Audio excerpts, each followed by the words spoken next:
Is Aloy coming to PS5 with everything inside her? Phrasing, Chris.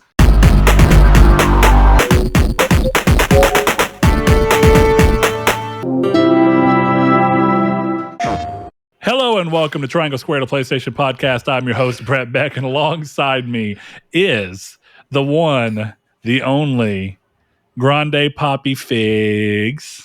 Hey, what up? What's up, Chris? How are we doing? How are you doing, buddy? Oh, I'm just wonderful. How are you? Well, Chris, I'm afraid I blew myself. Oh, God. How'd that happen? Well, you see, I thought that we were going to get to play Baldur's Gate 3 yesterday. And when I found out that your internet was not working, I got very sad. Yeah. As you see, I blew myself. Yes, yeah, absolutely. Yeah. You're not so covered in blue, though. Well, no. Why would I? That'd be ridiculous, Chris. What do you mean? I'm just saying. You know, you could be covered in blue. A facial of blue. Face full. Sorry. Face full of blue. Oh. Yeah. Phrasing, Chris. Hey, guys. Welcome to the podcast. This is Triangle Square, the PlayStation Podcast. And if you're new to the show, first and foremost, welcome. Here in a little bit, as we get moving into the show, we're going to talk about some PS Plus leaks from a fairly reputable source. Horizon maybe making its way back to PS5 in a new form. Roblox finally coming to the biggest gaming platform, at least traditional gaming platform, and more. But before we get there, we're going to start this show off the right way, the way we always do. And I'm going to get all up in Chris's guts to find out what he's been playing this week. That was gross. I've been playing weird games because, like you said, my internet was out. So it's been a lot of Baldur's Gate 3. I'm playing a very evil character, which is really fun. I'm actually really enjoying it. So hold on, with your internet out, how are you playing Baldur's Gate 3? I connected my PS5 to the hotspot so I could connect to the thing. And it would let me because I was about to say, how do you get the game to start playing with the check since we do the Forbidden Act? That sounded worse than in my head than phrasing. What I thought. Yeah, so go ahead. I just connected my PS5 to my phone. I could have played the game over hotspot yesterday. I was ready to, and then one of our party wasn't available until later than either of us wanted to play.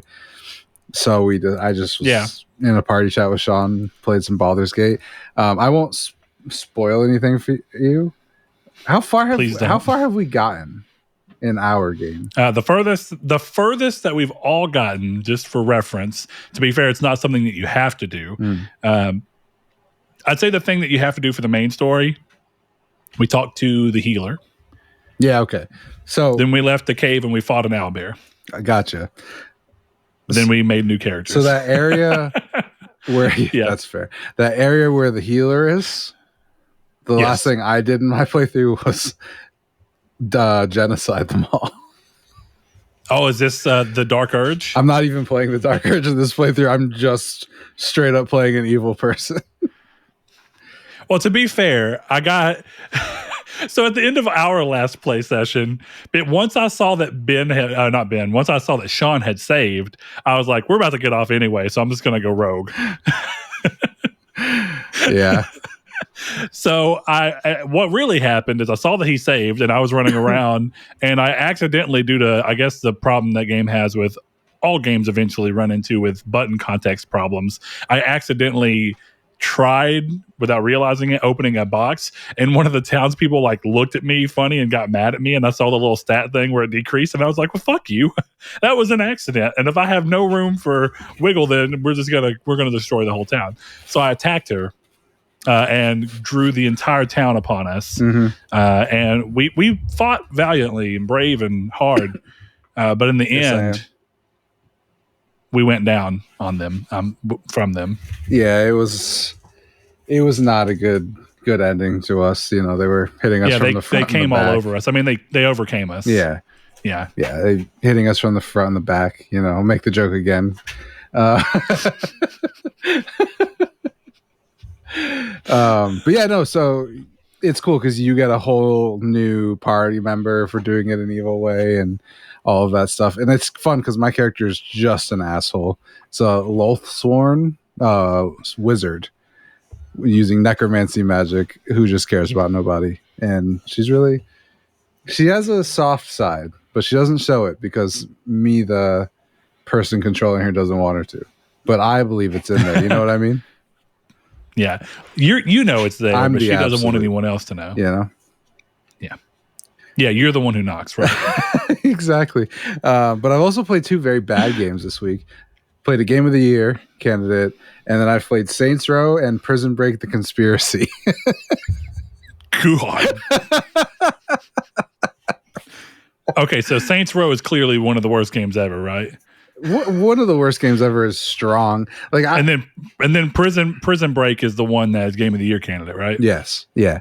Prison Break is the Game of the Year candidate. Just wanted to make sure I had my guesses correctly. 2005 or whatever is Prison Break. The Conspiracy. All right. It's such a... So actually playing Saints Row, though. Yeah. Right. Now that you've gotten some time in and you've gotten quench your curiosity, rather, how are you feeling about it? As someone who is such a big fan. For free, it's acceptable. That's strong. Listen, they gave it to me, and if I didn't have 50 other games I'd much rather play, I could see myself playing Saints Row, but it's just not.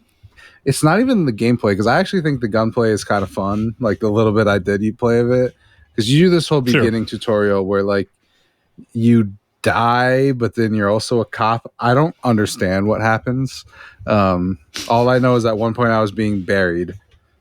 You know, strong start. Yeah, okay. Exactly. There was stuff all over my face and in my eyes, and then the cutscene ends, and you're just a cop, and then you go through this whole fighting scene, and then the terrible voice acting and writing happens, and then you start doing other stuff. I didn't enjoy my time. I was like, I don't understand why this is this way, because it looks bad too.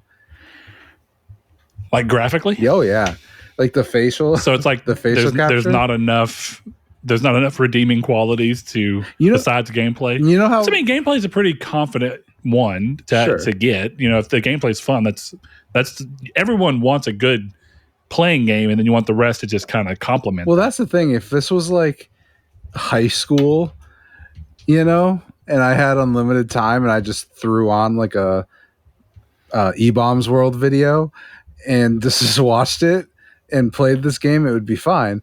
But I'm like an adult man with stuff to do. Yeah. So you can't be on your 302nd listen of the He-Man cry sometimes when I'm lying in bed. Yeah. As you're just laughing and having a good time playing a less than stellar game. You know what's funny about that video is, for whatever reason, I've had my YouTube count for like 15 years, and for whatever reason, that video has been the like favorite video in my profile for all 15 years. I don't know why it's there, and it's the only video that's in my favorites because I don't do that. Like, did you favorite it? 15 years ago, anything is possible. I guess that's a whole new world. Yeah, that's true. Do you know that was when Obama looked young? Like,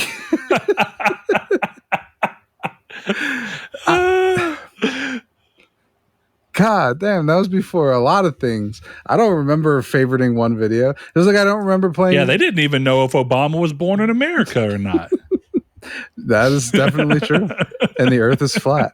But either way, this game, the biggest problem is this game looks like a game I would have played in that year too, which is ironic. Like every time you see a fanboy tweet of Starfield characters and they look like crap, you know what I'm talking about? You see those pictures on Twitter sometimes, or sure, in our Discord sometimes. That is how Saints Row characters look at all times. Oh, that's rough. It's really though. sad. You know, it's funny because of course Kiki did post that one picture, and it immediately made me think of early days of Cyberpunk, which I assume are fixed now, when all of the kids models were just adult models that were like reproportioned into kids. Yeah, that was so fucking funny. It was. It was so good. Yeah. Did you? The first time I saw a kid in that game, I was like, "You're supposed to be a kid, and then you're going to make this kid a quintessential part of this side quest." Bold move. Yeah, right. Bold move. If my kids look like that, I'd just be like, maybe no one will ever notice because we're never going to make them the star of any show. got a face for radio. Yeah. Good, man. Did you see the... I don't think that's that crazy though, right? Because like Saints Row has never really been a series that's been a looker, in my opinion. I don't mean that was a bad thing. Like, but it's that series noticeable. has always been decidedly AA, right? So, of course, I haven't played it. Do you think it's even flying below its normal decidedly AA seems wrong? Because I'd say once Saints Row 2 came and did really well, Saints Row 3 became like the old school THQ. We're going to be the upper echelon of AA. Like, yeah, we're still not AAA, but we're pushing the boundary. Kind of like Darksiders 2, when that game came out, that game looked incredible for what it was. Like, it's still definitely a AA game, but it's like, pushing some boundaries. I don't know, so man. Would you say like that? No. First of all, I think this is a AAA game. Like, I think Saints Row 3, Saints Row 4, those are AAA games. And I think this is meant to be too. Yeah. I just don't think that anything THQ ever did was AAA. Yeah, I mean, maybe I'm just wrong in assuming that, but I just really don't ever feel like their budgets or anything about their games were meant to portray a AAA identity. I don't know, man. Because at that point, I feel like Focus Home Interactive doesn't do AA either. Yeah, but the problem is... Because if you're going to tell me that all these games are AAA and yet a game like the first Plague Tale, which was made on like a shoestring budget, is supposed to be AA. But I mean, what do you think costs more, Control or Saints Row? Because Control's probably similarly cost. Control's a AAA game, I would say. No, Control. No, I wouldn't consider that AAA. I don't. Well, okay, Control kind of exists in the same place. Control's from a big developer and a medium-sized publisher. That's a triple. I guess maybe I'm thinking of AAA in a different way than you, but that feels pretty AAA to me. Honestly, you might be right. I think that clearly AAA is a fairly large spectrum. It kind of has to be just by nature of what it is. But I also think Saints Row is on the spectrum. Yeah, I mean, yeah, probably. I haven't played it, Chris. I think that's for you to say. I guess what I mean is that the quality bar across the board has just really gotten so shaky with independent studios and all sorts of things. Because like a game like Hellblade is not AAA, but in some ways it brushes against AAA like production values. And then you have the new one, which I think unarguably has become a AAA game, the sequel by fact of being purchased by Microsoft. But I just think that, don't worry, the delta's quite a bit bigger between those two games, but I don't think anybody would call the first game AAA. Saints Row? Are you talking about Saints Row? Well, no, it's about Hellblade. Well, yeah, but that kind of... So, Hellblade's first game is AA for sure. It's not even AA, really. I mean, it's almost like they talk about it, indie AAA is what they tried calling it. Well, they had like a different name and that's for the thing. You're kind of making my point with Hellblade is that's a AA game because it's an indie game. They were an independent studio when they made that game. Well, I know, but I don't think AA or AAA really comes down to whether you're independent or not. I think it's just the budget of your game, but it's hard to say. There's undoubtedly AAA games that feel more AA than some AA games feel. It's like some AA games feel more AAA than they are. It's the nature of what it is, I suppose. I mean, the Saints Row reboot apparently cost over $100 million. So I would say it's AAA. Almost all games do that now. So Control cost $50 million. So no, that's not true. Well, yeah, but Control also came out 5 years ago. Sure. I don't know. I think that's... If you're spending $100 million on a game, that's a AAA game. I don't give a fuck if it's Hi-Fi Rush or if it's goddamn Saints Row. If Hi-Fi Rush costs $100 million, it's a AAA failure. Actually, I shouldn't even say that. That's aggressive. But it's not big enough for $100 million, in my opinion. That's got to be a cheaper game than that. But Well, the thing is, like, I would have considered the first Plague Tale to be AA, but I would consider the second one to be AAA. But that's also because the first game did really well, so it's afforded more budget than the first game. Right. That's what I'm saying with the Saints Row series is by the time it gets to this one and 3 and 4, it's AAA, in my opinion. Again. I think at some point, realistically, what we're doing here is proving the point that the conversation around AA, AAA, and then the stupid ass quadruple A matters less and less than it ever really has, because independent games are coming out at such high quality. And it's at some point you're like, well, yeah, but independent games are made on such smaller budgets. Yeah. I mean, so yeah, Hollow Knight is an indie game. So yeah, we'll dig a shallow grave and just throw AA and AAA into it and continue this conversation free of those those shackles of expectation. Yeah. So continue. I just think it looks bad. That's really the biggest thing. Is like I started the game and I was like actively like, oh ew, and I don't do that very often because I can play ugly looking games. It was just one of those things where it's current year and I'm like, dude, this shouldn't look like this. I feel like this should look a little bit better. Like, why do the eyes look like they're bugging out of their head? They look like the aliens from the claw machine in Toy Story. Like, I don't understand. Well, yeah, I think at that point, because I want to play devil's advocate here a little bit. I don't think any of the Saints Row games have ever looked amazing.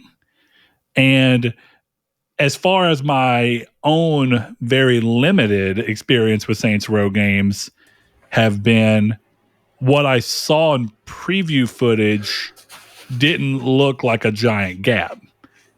But maybe that's also kind of the problem, is that there's not a giant gap between a game that came out in 2013 and a game that came out in 2022. Well, actually, that may be I think your biggest point. That would be my rebuttal, is you're trying to tell me that in 2023, a 2013 game doesn't look that good. And I would say, I agree, but in 2013, it did.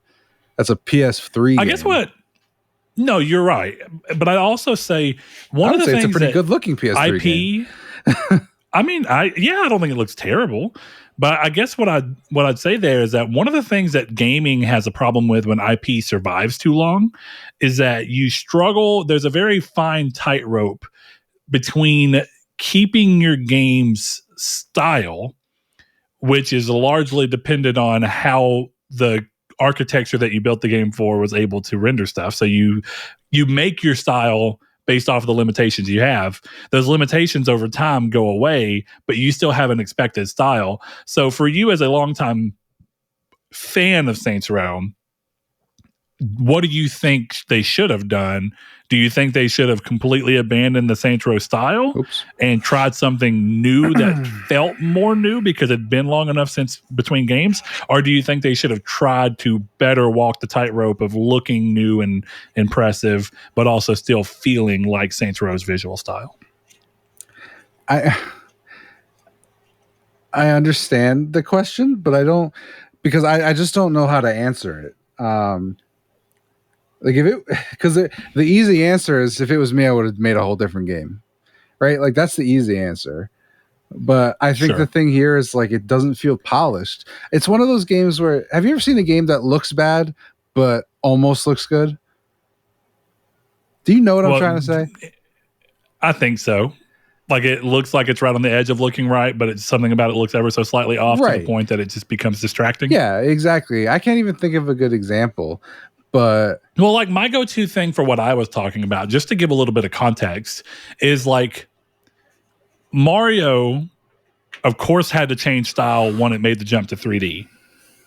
But in some capacity, Mario, even the most new Mario games, still kind of look like Mario 3D because that's when he got very big and in that 3D space. And so they continue to iterate upon that style. Yeah. They still do it in a way that looks better and more detailed. But I would honestly say that, has there been a big jump between like Mario Galaxy on the Wii and Mario, what was the most recent one for Switch called? Odyssey. Well, yeah. So technically Super Mario 3D Land, but well, sure. But you know what I mean? Like, comparing similar mainline Mario games or whatever. So to that end, I mean, they look really similar. Like, yeah, Odyssey undoubtedly probably looks better, but when you look at them, your thought process isn't, oh, these games are 15 years apart or 10 years apart or whatever they actually were, right? Because there's that style and they're adhering to that style while doing what they can. And so I think Saints Row maybe didn't do a good enough job. If you're having that feeling, it must not have done a good enough job kind of straddling that line, right? I just watched a little bit of Saints Row PS3 to kind of remind myself. Sure. There are points where that game looks better than this game. Oh, yeah, okay. Well, so, okay. I mean, what are you going to do about it at that point? Again, here's the thing. It's free for everyone on PS Plus. I would say make your own assumptions, not assumptions, but make your own determinations about the game, right? Download it and play it because I do think the gameplay is good. But unlike Blake and people calling him out because I think it's weird, I care about game story. So enough that when it's bad and hard to listen to because the voice acting is weird, I'm like, I don't know if I'm going to play this, And I just don't think the gameplay supports that. Where some games, the gameplay does support it. And who knows? Because sometimes just running through The Witcher is more entertaining. Not even doing anything. Well, and living in the world. Yeah, I think gameplay plays such an important part in the way you feel about a game, clearly, to the point where, like, I've been playing more Immortals, right? And I've been getting further and further into it. And I remember seeing some of the reviews being like, combat is serviceable and nothing more.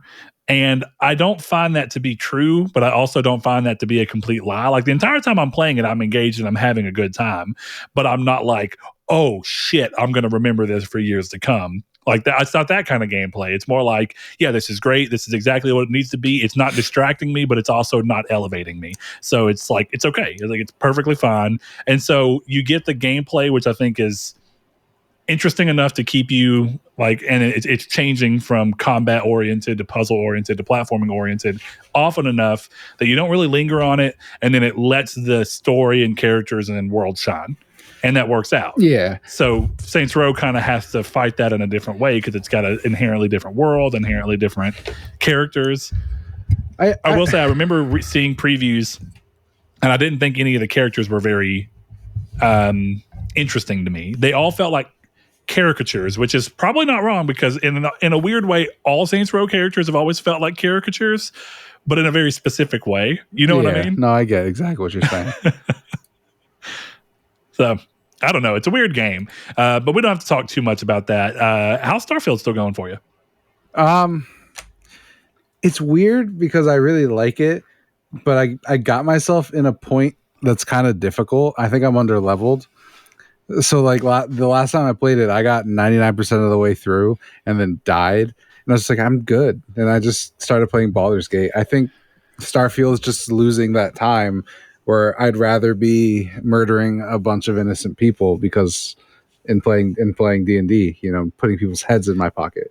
Like, that's just the things I think are fun right now. To be honest, for people who like both games or were interested in both games coming out is inherently worse at a similar time is inherently worse for both games. I agree. And then it becomes a battle of, which game is doing something more unique, more interesting, and that you haven't seen as recently.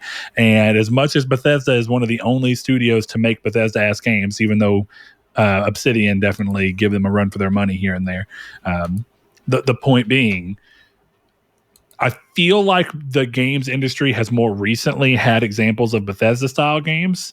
And so even though Starfield does a lot, from what I can tell, still haven't played it, but even though Starfield does a lot, I think a lot of people are a little more enamored with Baldur's Gate 3 because a lot of people, this is their first CRPG, and this is one of the first times a CRPG of that style is really even available on consoles. I mean, I know Divinity Original Sin 1 and 2 exist, but those were more niche games at a smaller time. This game's got a lot more budget, it's a lot bigger, do a lot more, and the word of mouth from Original Sin 1 and 2 has really built this game up to be something. So I think Starfield is going to do fine, but inherently, I think it's going to kind of wane out on the conversation just due to Baldur's Gate 3 being a little more unique at this time in the gaming industry for console specifically, for sure. Right. Yeah. I mean, Baldur's Gate is kind of I don't know. It's just, it's hitting the zeitgeist, and it's very interesting to see because of how niche the gameplay itself is. But I'm excited for its future because this is goddamn fun. Yeah, it's very fun. Though I am positive that playing that game solo, I'm not saying it's bad or worse or anything. Yeah. I just know it's different. It is different than the fun I'm having playing with us as a group. Yeah. Like the playing as a group can be equally frustrating, as rewarding, as curious, and all these different things. But solo, it's like the game would undoubtedly be way quicker if you're the only person that you have to worry about controlling anything. I think yes and no. I think the thing in co-op is I think you have to think about the story secondarily. Like that, like I'm playing my own file, and Sean's playing his own file, and Ben's playing his own file. You're really the only one not, and it's probably because you're playing Immortals. So we're all getting the story and in our own way, and then when we play together, it's just about hanging out with the boys, I guess, and just playing Baldur's Gate and getting into combat. Because I think the fun of it is like that's like we had multiple times when we were playing where. Remember when you rolled and you were like, there's no way I get a 1, and then immediately hit a nat 1? That was funny. It was my redemption roll, too. Yeah. And it just as funny as when I was like, Brett, you're not picking up this fucking book. And I raced in front of you and tried to do it. And then I failed the skill checks. I'm just like, shut the fuck up. Shut up. Yeah, that was really rewarding. Yeah. To be on the opposite side of. Oh, I bet. It was great to be on the opposite side of your nat 1 immediately after saying you weren't going to do it. So I get it. And I think that's the fun of Baldur's Gate 3. Yeah, co-op. I was going to say the crazy shit that happens because, like, the Oathbreaker was not something I ever encountered or accounted for. Yeah. And I didn't intend to do it.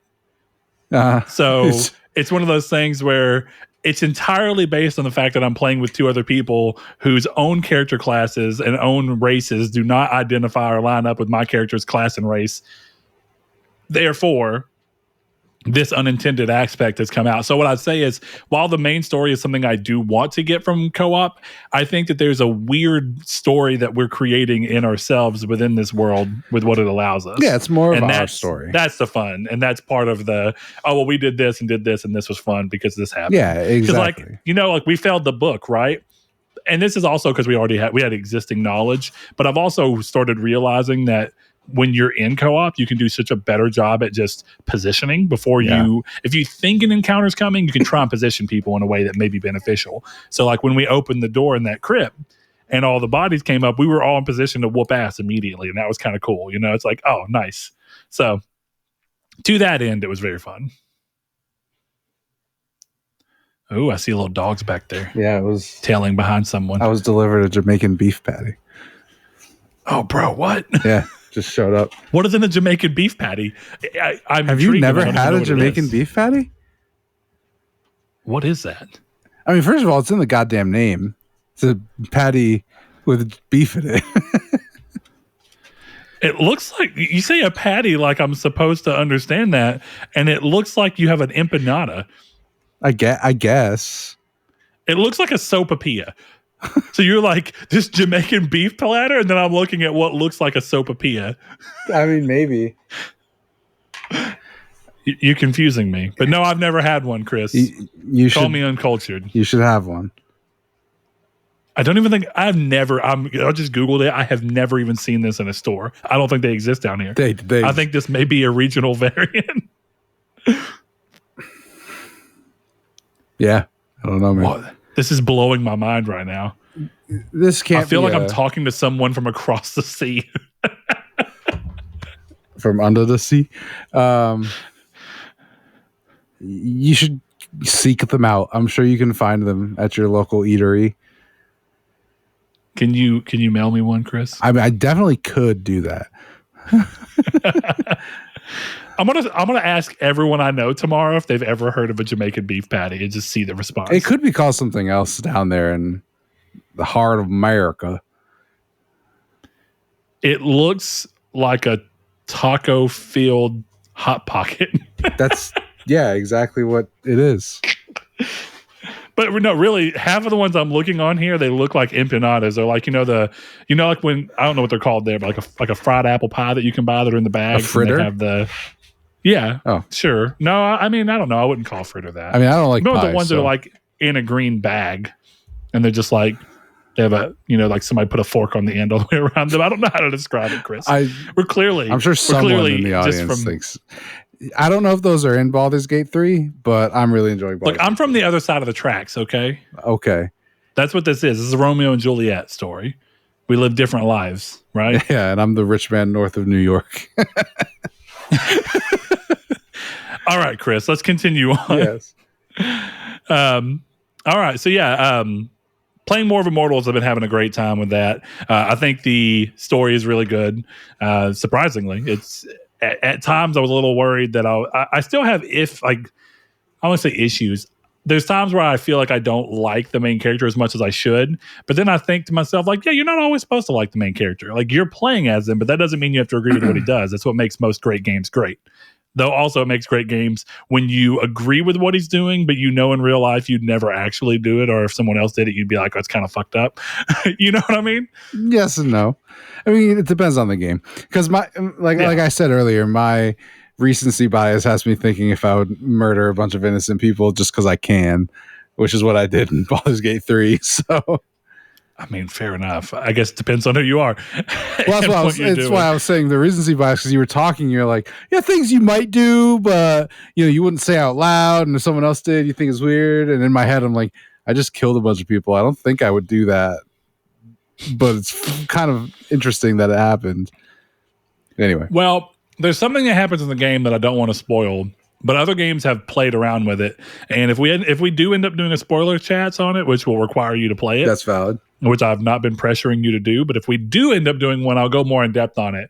But I think that one of the aspects of the game that I wanted to see explored more did not get to happen, because a lot of games are afraid to explore this for a very specific reason. So I don't want to cock tease too much. But point being, that was a teased cock. Yeah, it was. I mean, that's just what it is. That rooster is jealous. He's mad that nothing happened. So,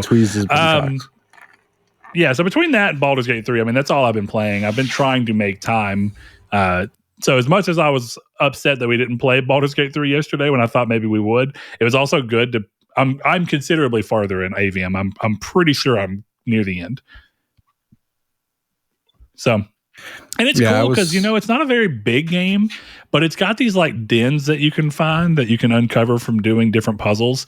And they're like these portals that you go to and touch, and there's like hard as shit extra bosses in them. Nice. And don't wrong, like, yeah, other games have done that, but I don't think other games that are as linear and short as this is. Like, it's kind of cool that a game that's around 15 to 20 hours has this. Yeah. I mean, like God of War had those, but God of War is also like 40 hours. And a much wider, map design setup. So It's pretty cool to see.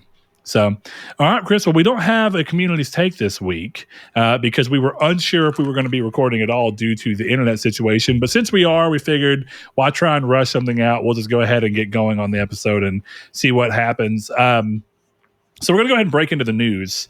And the first piece of news is actually a pretty interesting one, because we're coming after the news of the price hike for PlayStation Plus. And a lot of people feel like Sony didn't deliver with the announcements for the monthly essential games at that time. So they have a chance to potentially remedy that with the announcement of the extra and premium tiers. So more PlayStation Plus leaks have come down the pike. It appears that the next round of games coming to the service include great titles such as Unpacking, Near Replicant, Star Ocean: The Divine Force, which is the newest one, Civilization 6, 13 Sentinels, Aegis Rim, and Sniper Ghost Warrior Contract 2. It's the same user as last time, Billy Bill, and he continues on to say that these are not the only titles coming this month. The remaining games should be announced September 13th, which is tomorrow, when this episode hopefully gets to go live.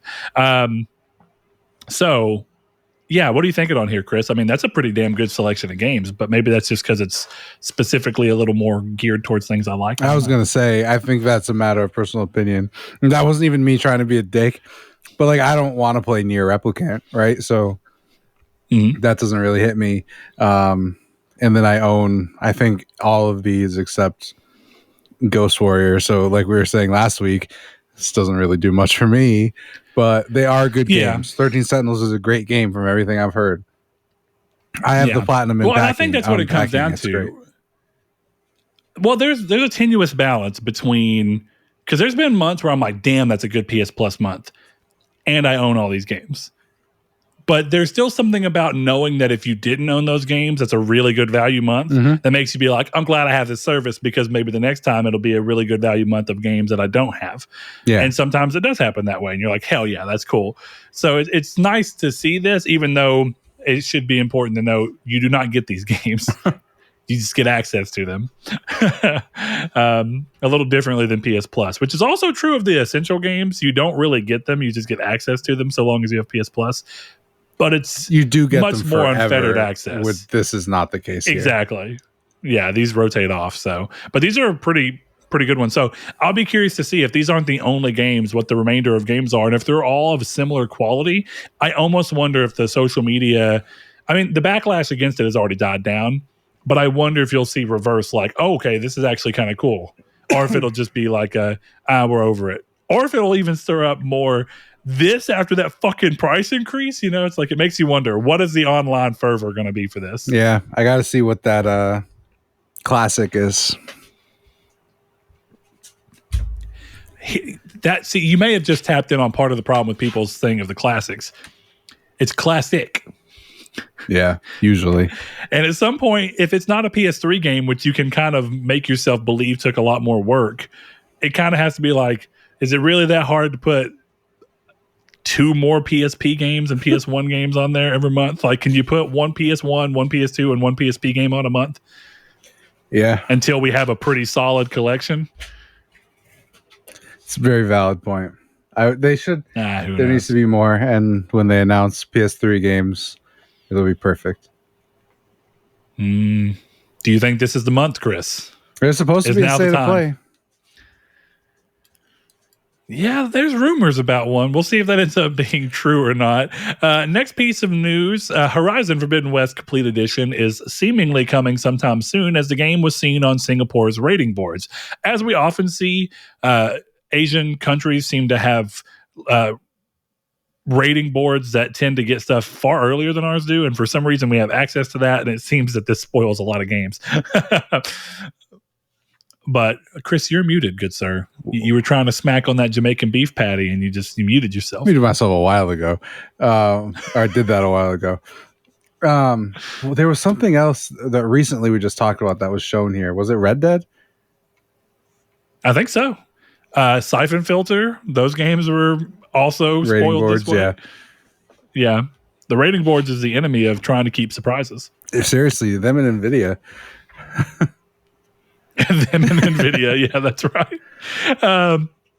Yeah, I don't know. This is not surprising to see. It makes sense, definitely, since the DLC is already PS5 specific. We saw this last time. Complete Edition, Game of the Year Edition. I don't think that they may do a Game of the Year is what they may call it, but Complete Edition feels like a bigger one. Complete Edition sounds This feels better. like an inevitable product, right? Yes, it does. This always happens. Yeah. Always happens. So sensible for people who've decided to wait and want to get it all together for one cheap price. There you go. I don't think Horizon Forbidden West Forbidden West finally hit PlayStation Plus, didn't it? I believe so, yeah. I think it did. So if you want to spend money instead of getting to play it for free, there you go. You have your chance. There we go. You can do what Chris is doing with Saints Row. In case you want to try it free of charge, you can see how you feel about it and come back around and let everyone know. On the flip side of a game that's been around already on the system and is just coming again, we have a game that has never been on PlayStation, despite seeming like an obvious home for it. Roblox is going to be launching on PlayStation consoles in October. This game has been out since 2015. As you probably all know, kids talk about it all the time. It is also going to be coming with a, quote, massive update on Xbox consoles. No word on if this update is going to be coming to PS5 at a later date or if said update will be baked into the SKU on the day it launches. But for right now, that is all we know. I knew that Roblox was not on PlayStation, clearly, because we play on it. But I was a little surprised to learn that Roblox is not on Switch, which seems like such an obvious home for it. But then you also think about it, and if Switch is geared so much towards kids, Nintendo may feel like Roblox is an avenue for adults to come on. And this has been a fear for a lot of parents. It could be an avenue for adults to come on and interact in inappropriate manner with kids. And I don't think that Nintendo wants to have to deal with any backlash if that were to happen. Yeah. That makes total sense. I'm blown away this wasn't around. Well, it's kind of like, do you remember whenever they were trying to strong arm PlayStation to where they weren't going to let you play Minecraft unless you had a Microsoft account on PlayStation? Yeah. Yeah. And they were trying to say that, and I get it, they were trying to say that since it's our game and we are ultimately responsible for what happens within the game, we need access and information that can allow us to see what's happening in the game on a deeper level than your system allows. And therefore, that means we want to be able to control everything through a Microsoft account so that if someone does something that's against our policy but not yours, we can still ban them and we can deal with it on our own account. I don't know if that ever went anywhere. I haven't played Minecraft on PS4 or PS5 in forever. Yeah. Do you know if that made it? Like, did that happen? I don't think it happened, but I don't remember. I kind of think it did. It probably did, because I feel like when you play on Switch, you have to log into your Microsoft account or Minecraft. I think it is a Microsoft account, but it may also just be like a Mojang account. Minecraft account. Yeah, Minecraft Soft. Yeah. Yeah. What if Minecraft grew so big that it was even more known than Microsoft, and they just rebranded themselves to Minecraft Soft? Minecraft XP. It would just be called Steve XP at that point. And then they just start releasing new versions of Minecraft that are all based off Minecraft XP, Minecraft Vista. I can see the commercial right now too. It's like, we built an operating system and then it zooms into like Steve and he's just swinging and it goes Minecraft, and then he hits a button. It's the recycle bin, and you have to walk around to get to your Google Chrome. I mean this. Oh God. It would not be worth it in terms of grand scale, but how cool would it be to do that once? How cool would it be to be like, I'm navigating my entire computer in a video game? It would be cool, but I'm saying that's the whole OS. Yeah. So it'd be pretty wild. It would be intense. Yeah. You've got to go to a dungeon to delete or change apps that are to delete or uninstall programs. Yeah, and if you fall in the lava, you lose all your installed programs. You've got to fight a boss in order for it to actually uninstall. Right. That's how you you get a virus and you have to go into the dungeon to fight it. Yeah, it's an Ender Dragon. It's an Ender Dragon that every time that it goes to roar, it's the Pornhub theme. And you're like, oh no. That would be great. I would play that game. I would play that OS, actually. Yeah, life would just be an OS at that point, right? LOS. It's what we were always talking about with what would be cool to see, but also completely unreasonable from PlayStation Home if they decided to bring it back. Yeah. Second Life. Just let me Dude, I still got to say, I still think a PSVR 2 PlayStation Home, where you get on and you start there, and anytime that you want, you meet up with friends in a VR space, and then you can all walk together into the game portal to play a game together. Be like, oh, cool, let's go play Crossfire, and then you just walk into it. That'd be useful. It'd be cool. Doesn't mean I'd always want to feel like doing it, but a lot of people would, and I mainly feel that way because VR chats is so popular. I think it proves the fact that people just sometimes want to chill in the space of like-minded. That stuff's just always kind of, that's a little too far for me. It creeps me out. VR chats? Yeah. Because it brings us that much closer to upload your consciousness and live forever inside of Meta. And like that's an interesting concept. Slightly but uncomfortable. Those servers eventually go down. Right? Like that's how it ends. And like, man. How's that any different than dying though? I don't know. But knowing like, because you feel like the trade-off is only worth it if you know you'll live in perpetuity? Yeah, absolutely. Fair enough. Not have to live licensed by Google to be the background in Star Wars. You know how movies. they'll do it, right? They'll do it to where even though your body's dead, that you just have to, in order for the servers to not be shut down, which you're unaware of, you're in the game, right? You're not aware of, you don't know what's happening. You're just in this fake game thing, and your family's having to pay every month to make sure that the servers that you're on doesn't get deleted. Yeah, and that's how they upkeep server costs. Your family's just having to work like an extra 40 hours. And if the family doesn't pay, they break my knees. You don't even know why. You're just walking in the game world street like do. Exactly.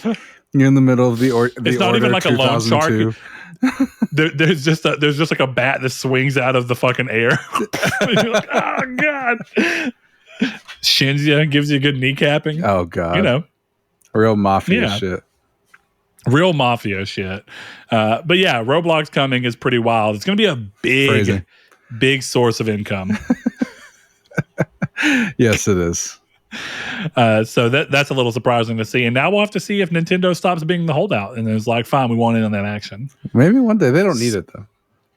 Speaking of Nintendo. Yeah. Completely different conversation, not part of the news. But it is something interesting to see. Velvet Thunder hit me up in a DM with a tweet that was talking about Gotham Knights being announced as a Switch game. Yeah. And I meant to look into it more, but my immediate thought was, because he said the same thing, like, why would you cancel the PS4, Xbox One versions because it wasn't powerful enough, and then cap the PS5 and Xbox Series X versions to 30 frames per second, but then announce a Switch version? It's probably when the Switch isn't. That was my answer. Like, it has to be a cloud streaming game, which did bring me to an interesting thought process, though. As an answer to allow last gen systems to still interact with your game if they decide they want to, if Nintendo is still digging further and further into this cloud streaming thing, why are no publishers doing the same thing on PS4? Like, technically Xbox is through xCloud, because I think you can play all of that on like an Xbox One S and whatnot.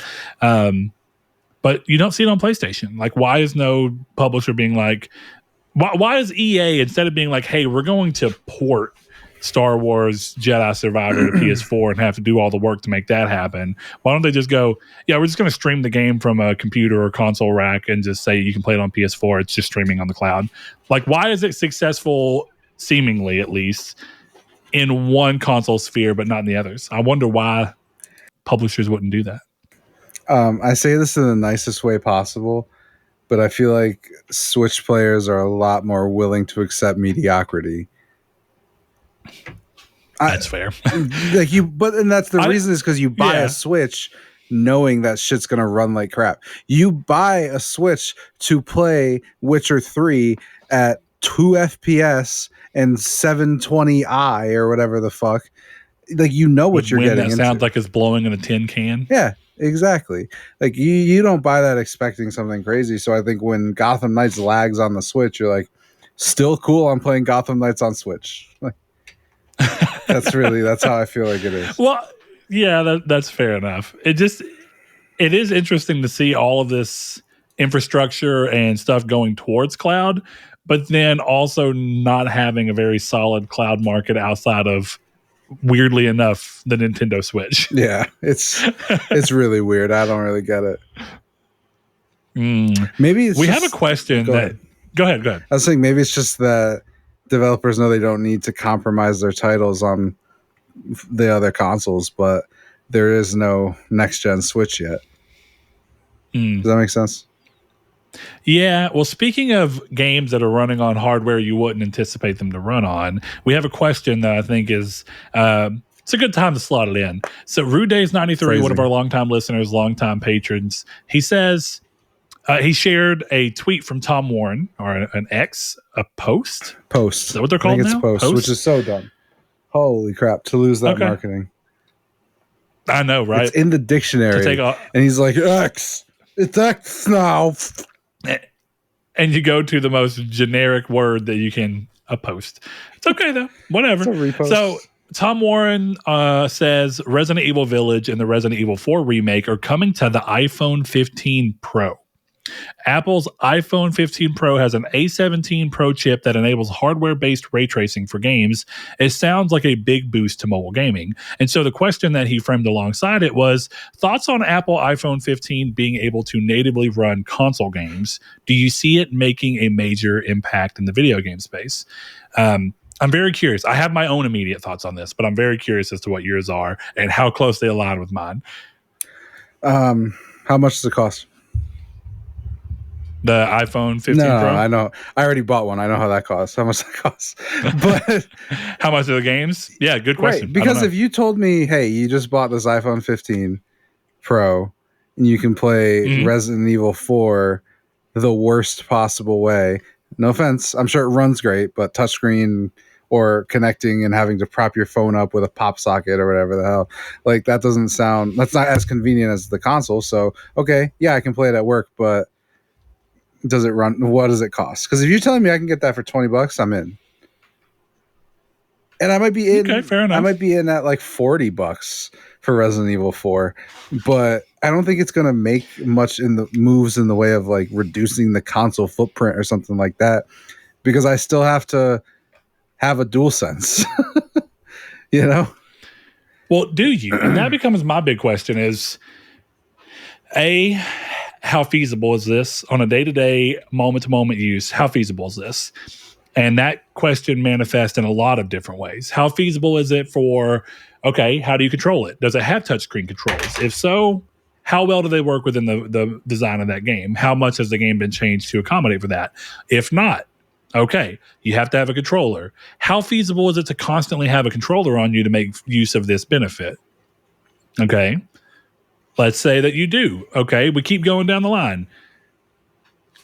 Okay, so if we could do hardware-based ray tracing on a phone, what the hell's the battery life going to be playing this? Because I can tell you right now, I play Royal Match, and in 30 minutes, that thing drains, 12% of my battery. Mm-hmm. My phone, and that is not a game with any ray tracing. Yeah, if I play Marvel Snap too long, my phone's at like 30%.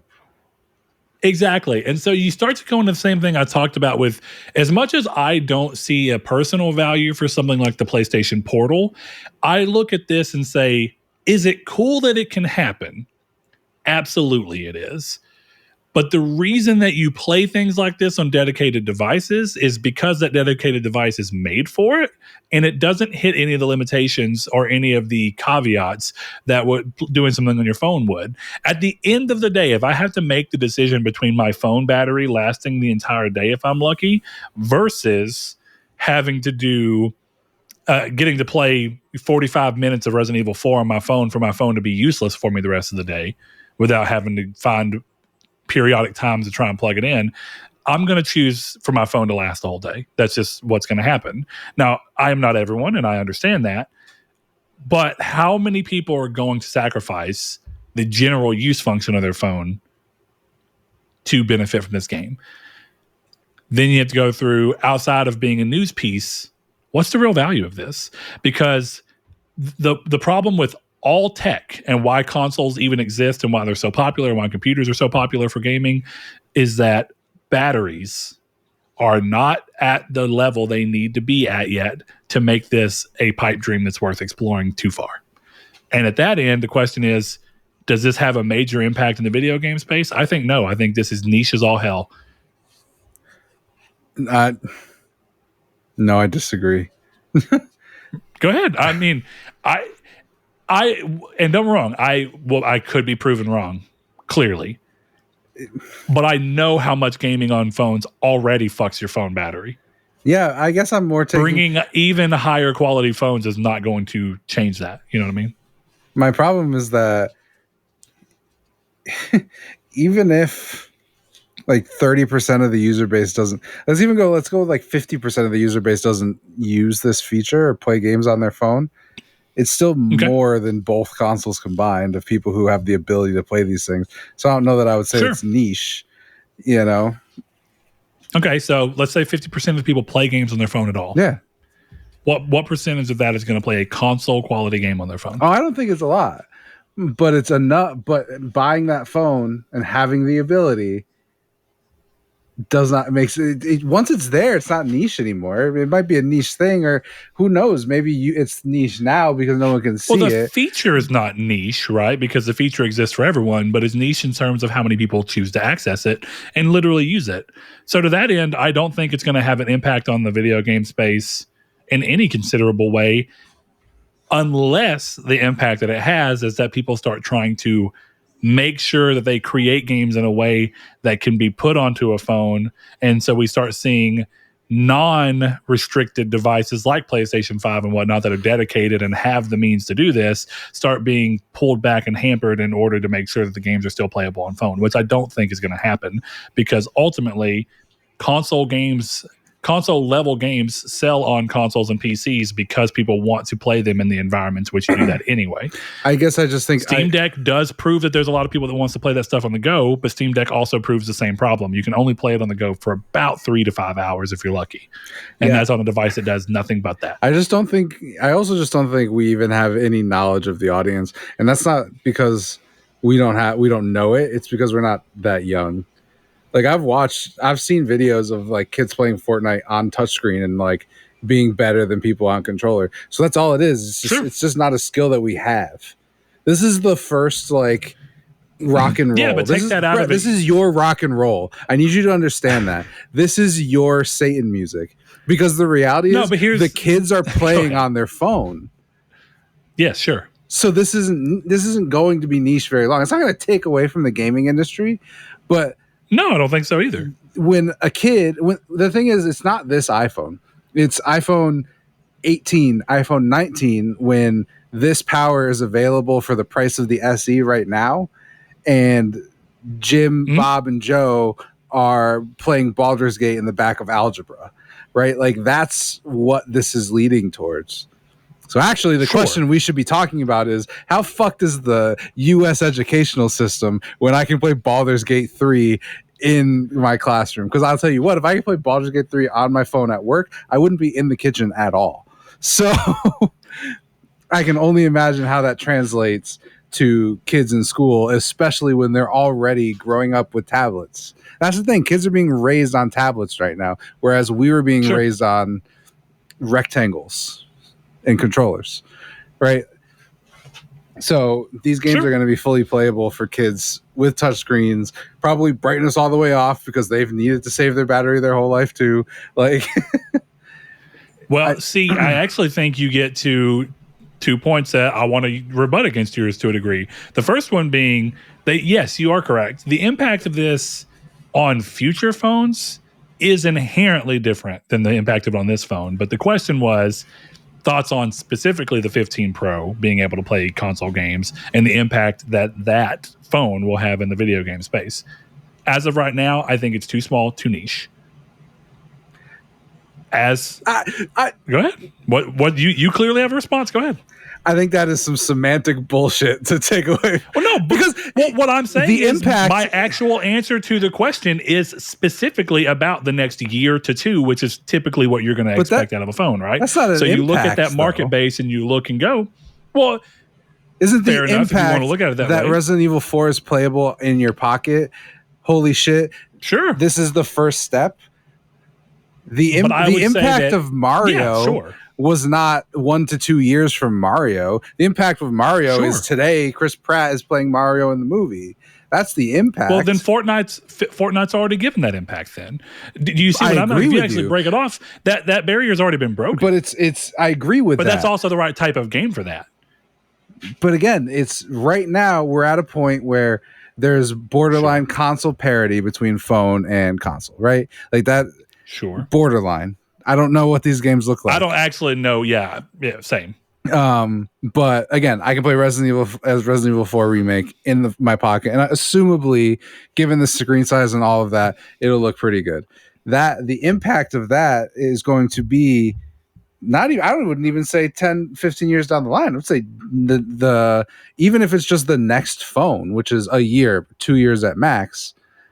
Sure. And the battery life has improved because now these phones are built this way.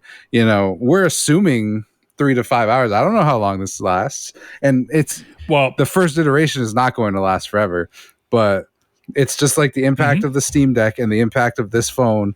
the impact will be felt forever. Right now, there is no impact on the games industry. There won't be, but there wasn't any impact on the painting industry when the camera first launched, and now there is no self-portrait painting industry. Like, and that's the thing. You don't know the impact until you're far enough away to see it. So I guess I would agree with you that yes, in the next 1 to 2 years, no, there's probably not going to be any impact on it. But it wouldn't surprise me if I buy my kids a PlayStation 10 and they're like, "I'm good. I have my phone." I'll tell you this to wrap up my point of it. Yeah. My version of this is I don't care what phone we are on until it's not the phone iterating, but specifically battery technology changing. Because the thing is you can keep trying. They have been trying to find ways and ways and ways to improve battery life, make charging quicker so that if you do have to charge throughout the day because phones do more, that it charges more quickly. But at the end of the day, the thing that's going to actually give this true impact, and it's going to give impact to a lot of things, including devices like the Switch and the Steam Deck, is when we move away from lithium-based batteries. But we are, as far as any kind of market is concerned, we are so far from that. Yeah. So I would say the impact of this can't really ever break past a certain barrier until the battery's problem solved. It's the same way I feel about electric cars.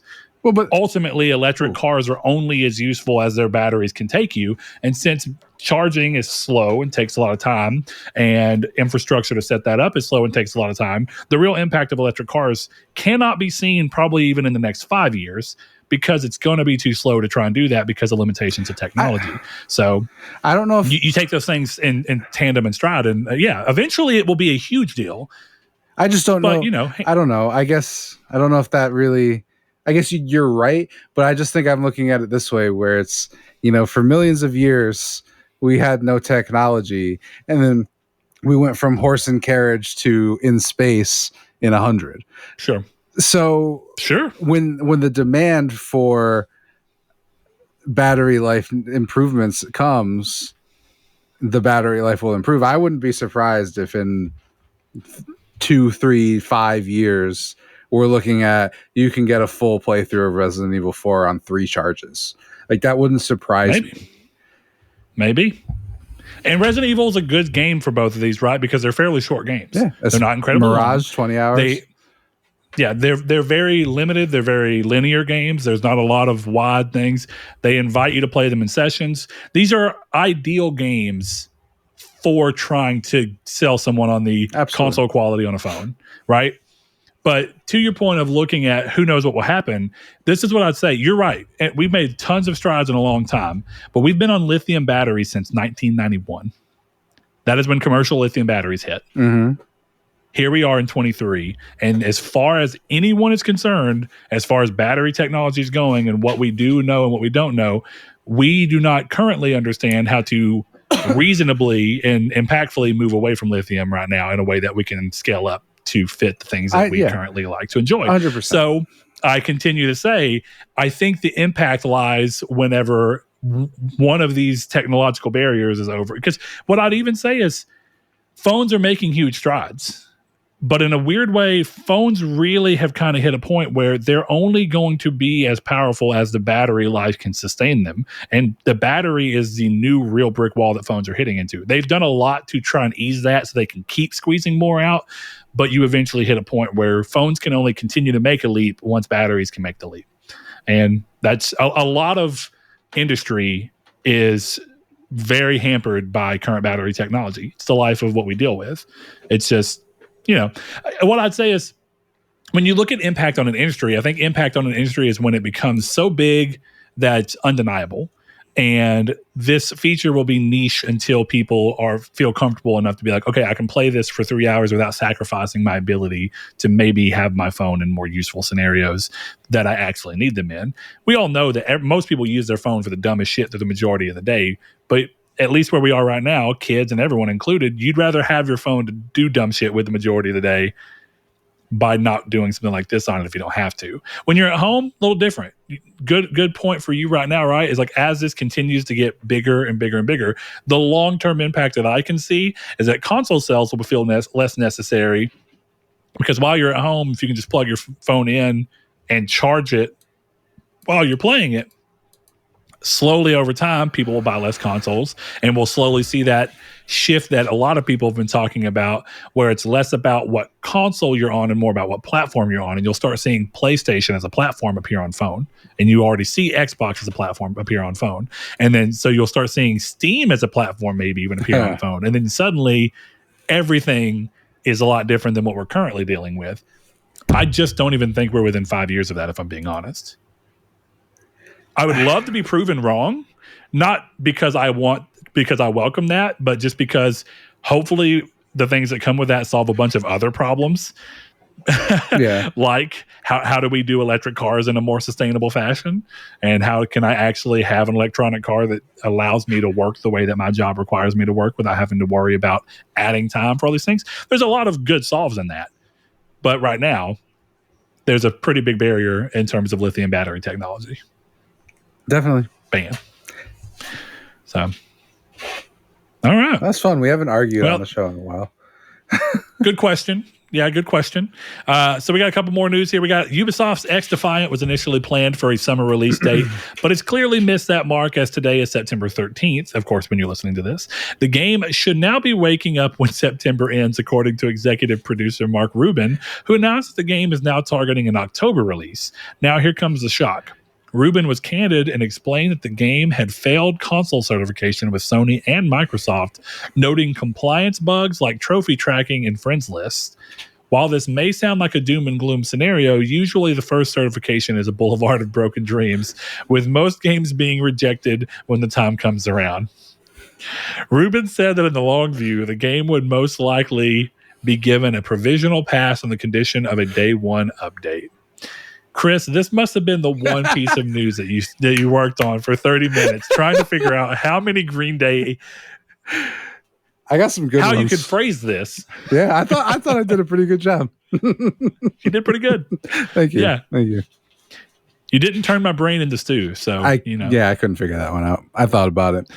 I actually, it's funny, when I was writing this, I messaged you because I looked up how many guns were in xDefiant so I could make a 21 guns joke. That'd been pretty good. Yeah. You didn't try to work American Idiot in here at all? I was trying to be subtle, though. That was the thing. That's fair. You go way too hard if you do that. Yeah, because I feel like even the Boulevard of Broken Dreams one, I feel like I was subtle enough with it. Yeah, you weren't doing too bad. So, across the board, xDefiant has looked like a super iffy game to me since day one. But I feel like that's where we are right now with those type of games. They're meant to be iffy looking because they come out, and as long as there's like a glimmer of something there, people will gravitate toward it, and then the game will just inevitably get better. Mm-hmm. I don't think anyone would really argue that day one Titanfall is better than now Titanfall. I'm sure someone does, but there's definitely people who would argue that. But ultimately, most people would say that the majority of the game has moved in a more positive fashion because these games are built on iteration. Yeah, right. I agree. Look, I thought this was fun when I played the beta. I don't have too much to say. I thought this was mostly interesting because it's like, he actually told us that they failed certification.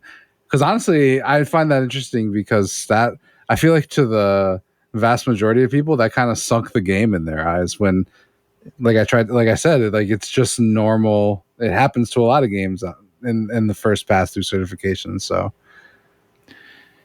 do you think Cyberpunk is kind of responsible for that, though? Because if you remember, the story came out that both Microsoft and Sony, if I remember correctly, it may have just been Sony, but part of the reason everything got so bad with that game is because that game failed certification. Yeah.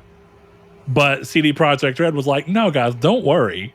Like, we know, but the game will be ready for day one. And Sony and I think Microsoft, let me know if I'm wrong, but they were both kind of like, okay, yeah, we trust you. Yeah. And that kind of came back to bite them in the ass. Yeah. So you look at that, and maybe that's where people start feeling like, well, if a game fails certification, and now that Sony and Microsoft have cracked down on it because of how bad Cyberpunk had as a response. Does that mean that you're in for a problematic game? Cyberpunk's actually kind of a bad example in the long run, because Cyberpunk is like a very beloved game. It's great despite broken, its so. history. Yeah, and it was super broken. So to that end, I mean, like No Man's Sky was also kind of busted up and not great, and that's a beloved game.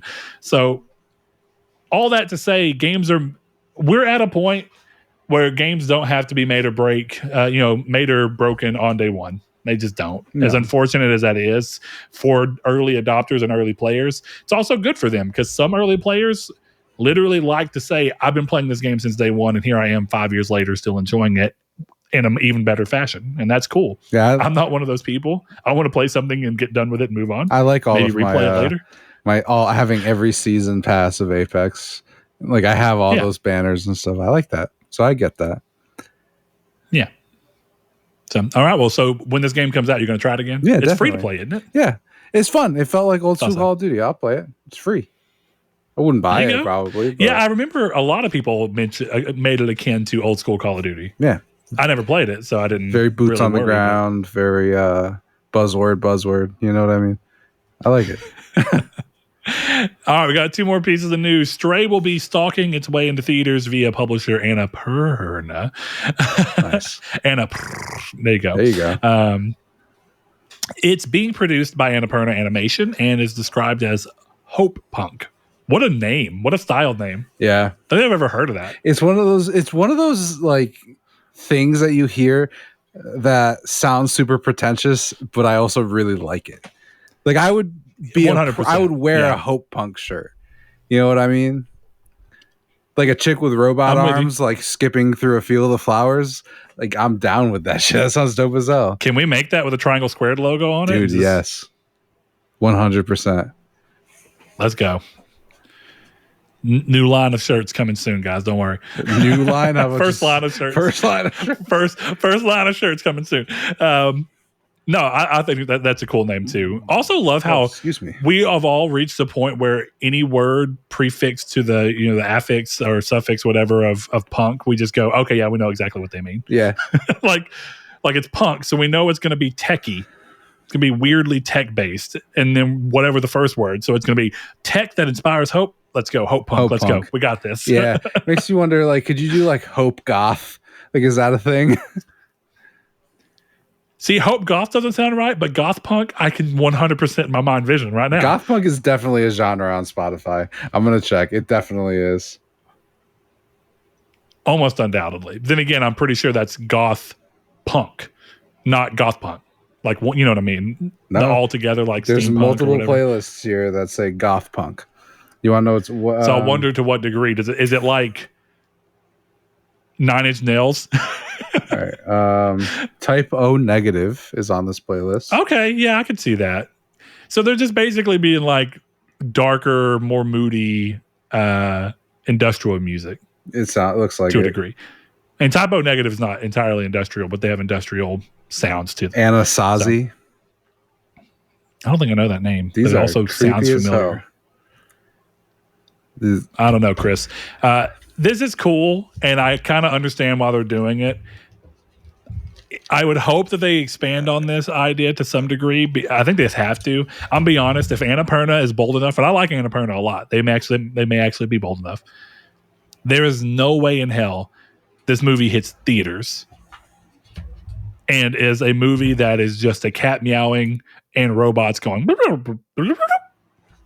There's no fucking way. It's not happening. Tom Holland is playing Stray. Meow. Meow. Meow, bruv. So, yeah, I would imagine that this is going to be given quite a makeover in its adaptation process, because I think that works as a video game, right? I don't think that works as a movie. I'd be bold. I would love to see someone bold enough to do it. I think it could work as a movie, but I don't think anyone has the balls to want to do it, because the average moviegoer who may otherwise be down to see this is not going to, if someone goes, it's just a fucking hour and a half of a cat meowing and running up walls. Yeah. I would be down to watch that movie though. But that's just, see, You're right, because that concept only sounds good to people who smoke weed. So all the kids that haven't found out about weed yet, they're just off the. Well, you don't smoke, and that doesn't sound interesting to you, and like. No, it sounds the movie sounds interesting to me, but I right. like weird ass movies. That's fair. That's fair. I don't know. I mean, I like fucking Enemy, and almost everyone I know hates Enemy. I liked Enemy. I still think the funniest part. My dad. Enemy's fucking awesome. Yeah, it's a great movie. I don't know. I would watch this. It sounds like something I would watch super stoned, but I would watch most movies super stoned, so it doesn't really matter. Be fair, yeah. Now, I'm curious as to how this is going to work, though, because part of what I think made that movie, or that game rather, so endearing and what people loved about it is little shit that I don't see how you replicate in a movie. It's not as novel. Like, it sounds dumb to say, but half of this game's hype was that you had a meow on command button. I mean that so sincerely. Do you know how many people were like, "Oh shit, I can meow on command"? Me? That was like big deal. I know. It's like, me too. My wife, who doesn't even play games, said, "You can meow? Like, you control the meow?" Yes, I control the meow. I'm sure meows a lot. That level of control that's cute is taken away. So you start thinking, it's like, what are they going to do? They're going to Pixarify it, where like they start having all these things being where it's less about your connection with the cat insofar as you're acting as its guide, and more it's like, well, you're just witnessing horrible things happen to this cat. I don't know. I don't know how this is going to happen. I don't know, but it's going to be hopeful and punk. It will be hopeful, so it can't be too sad. I'm curious for the day that Stray 2 comes out. Stray 2, back to the orphanage. Stray 2, Lost in New York. You ever see the John Mulaney special where he's like, because if I was a Def Jam comic in the 90s, I would have killed. Yeah. My main bit would be, how do you get lost in New York? It's a grid system, motherfucker. Where you at? 37 and 9th? Where you want to be? 47th and 10th? 1 up and 12 down, motherfucker. Yeah, he's fucking funny, man. It's a great joke. I don't know if Stray works in a bigger city, in all honesty. That's not sectioned off. Yeah, probably not. Stray is basically Maze Runner for cats. Okay. Do what you will with that information. We have one more piece of news before we get into the final question and then the sexiest part of the show. Larian is working on PS5 and PC crossplay for its generational title, Baldur's Gate 3. The title does feature cross-save between console and PC, and Larian mentioned that it has always been in the plans for the title. DLC is also being heavily discussed internally, but the team is currently focused on patching and then taking a well-deserved break, as they should, because this is a monumental effort that they have been working on for a long time. So I like teams being able to stick around for just a bit, make sure that all the versions of the game run right, and then fucking off for a while. Let me take a break. And since they're independent, they really can fuck off for a while. They do whatever they want. Yeah, that's good. No, this is a big deal to me. I have noticed that lately, the big hoorah that had been made between crossplay and cross save and all these things has kind of been taking a back seat, because like Remnant 2, no crossplay. I don't know why, in all honesty. Yeah. And this game, no crossplay. I didn't know why, in all honesty. So it's good to know that it's always just been there, but it's always been that like it's the least important thing in a long list of shit we've got to figure out. Yeah, I'm really happy. And that's fair. I'm really happy about the cross save stuff because I could just play my PC character, so I just migrated that over. But one of the reasons I started a new playthrough was because I didn't earn the trophies at the beginning of the game. But yeah, that's really cool. So Chris, you never change. No, I do not. But actually, speaking of never changing, the ironic part is that if crossplay had been there from the beginning, I probably would have stayed on PC. No, I could, 100% see that. And it's funny because I'm glad to hear this, because I've been saying, like, I've been having fun with our thing. And so I have another friend group that I haven't played with as much lately because I just don't have endless time and I'm trying to focus out on other things. But I used to like playing games with them, and I like, man, they would like Baldur's Gate 3 and I'd like to play with them. But to do so, they're primarily PC. And since this game does not support PC or cross save or cross play, rather, it does support cross save, then I would have to buy the game again. Technically, I didn't buy it the first time, but you know what I mean. I'd have to buy a game I technically already have access to. And I was like, that's kind of unfortunate. Good for them, because it means that if you want to play with different groups of people, you'll buy it more than once. But yeah, I bought it twice, so I mean, thanks, dude. You're welcome. It was worth it. I haven't done it yet, I guess. But to be fair, I am going to buy a game I didn't intend to play for you. So what is this? Creed. Oh, see, it's funny because I thought you were buying it strictly because you picked it for the Metacritic draft. So I just kind of assumed, like, every game on that list, I assumed you were going to play for some reason. No, well, most of them, yeah, because I gave a lot of good faith hope choices. Fucking Redfall. Yeah. Forspoken, Forspoken's higher rated than Redfall, which is kind of fucking crazy. Sony wins, baby. In a year. Yeah. And then Avium comes to like a completely not terrible, but also not like underwhelming, I guess. Again, you made the right pick. Metacritic score. Because there's a very good chance I lose, and I have 4 90s on my list. Yeah, I won't call it a technicality, because I was just smart in choosing games that I felt actually confident were going to come out this year. The 7 pick is still mind-boggling even to me. Yeah, I don't know why you did it, man. I mean, bold of you. If it would have hit this year, I completely understand. Yeah. For the record, I think for my final pick, I'm going to pick Hollow Knight once they announce the release date, just to put it out there in case I forget. I've said it on the show. If they don't announce the release date, I'm not picking it. I'll pick something else. But as of today, well, it's not like I can scoop it out. You can't take it. So you're free to do whatever you want. Provisionally holding on to Hollow Knight. I say the same thing. If you think that game's coming out this year, I wouldn't be surprised if it was just a shadow drop in October or December. All things are possible. Yep. Yeah. What do you think DLC for Baldur's Gate 3 would be? Or do you feel like you don't have a good idea of that since you've not quite beat it yet? I don't have a good idea of it, but I think to get around the level 12 problem, if you play D&D, anything past 12 is like particularly broken. It would make the game balance almost impossible. There's literally a spell where you can just kill someone. The fight just ends. So I would solve that by just having side stories. Be like, okay, here it takes you back to the middle of your playthrough and you're going to this island. Or you just, I don't even need to level up more. Just like, fuck it. You're level 12, go do this quest line. That's what I would want from it. But I think Larry is going to focus on mod support and then let the DLC be through that. Because then they don't have to address the leveling and there's more content. A little bit of both. Yeah. Do you think that they'd give mod support to console? I feel like they would, but I wonder if it'll be, it would be interesting if that's the DLC, right?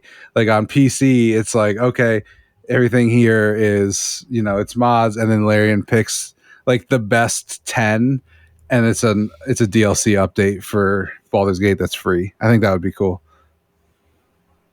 That'd be an interesting choice, because doing DLC that's not actually purchased is still pretty rare.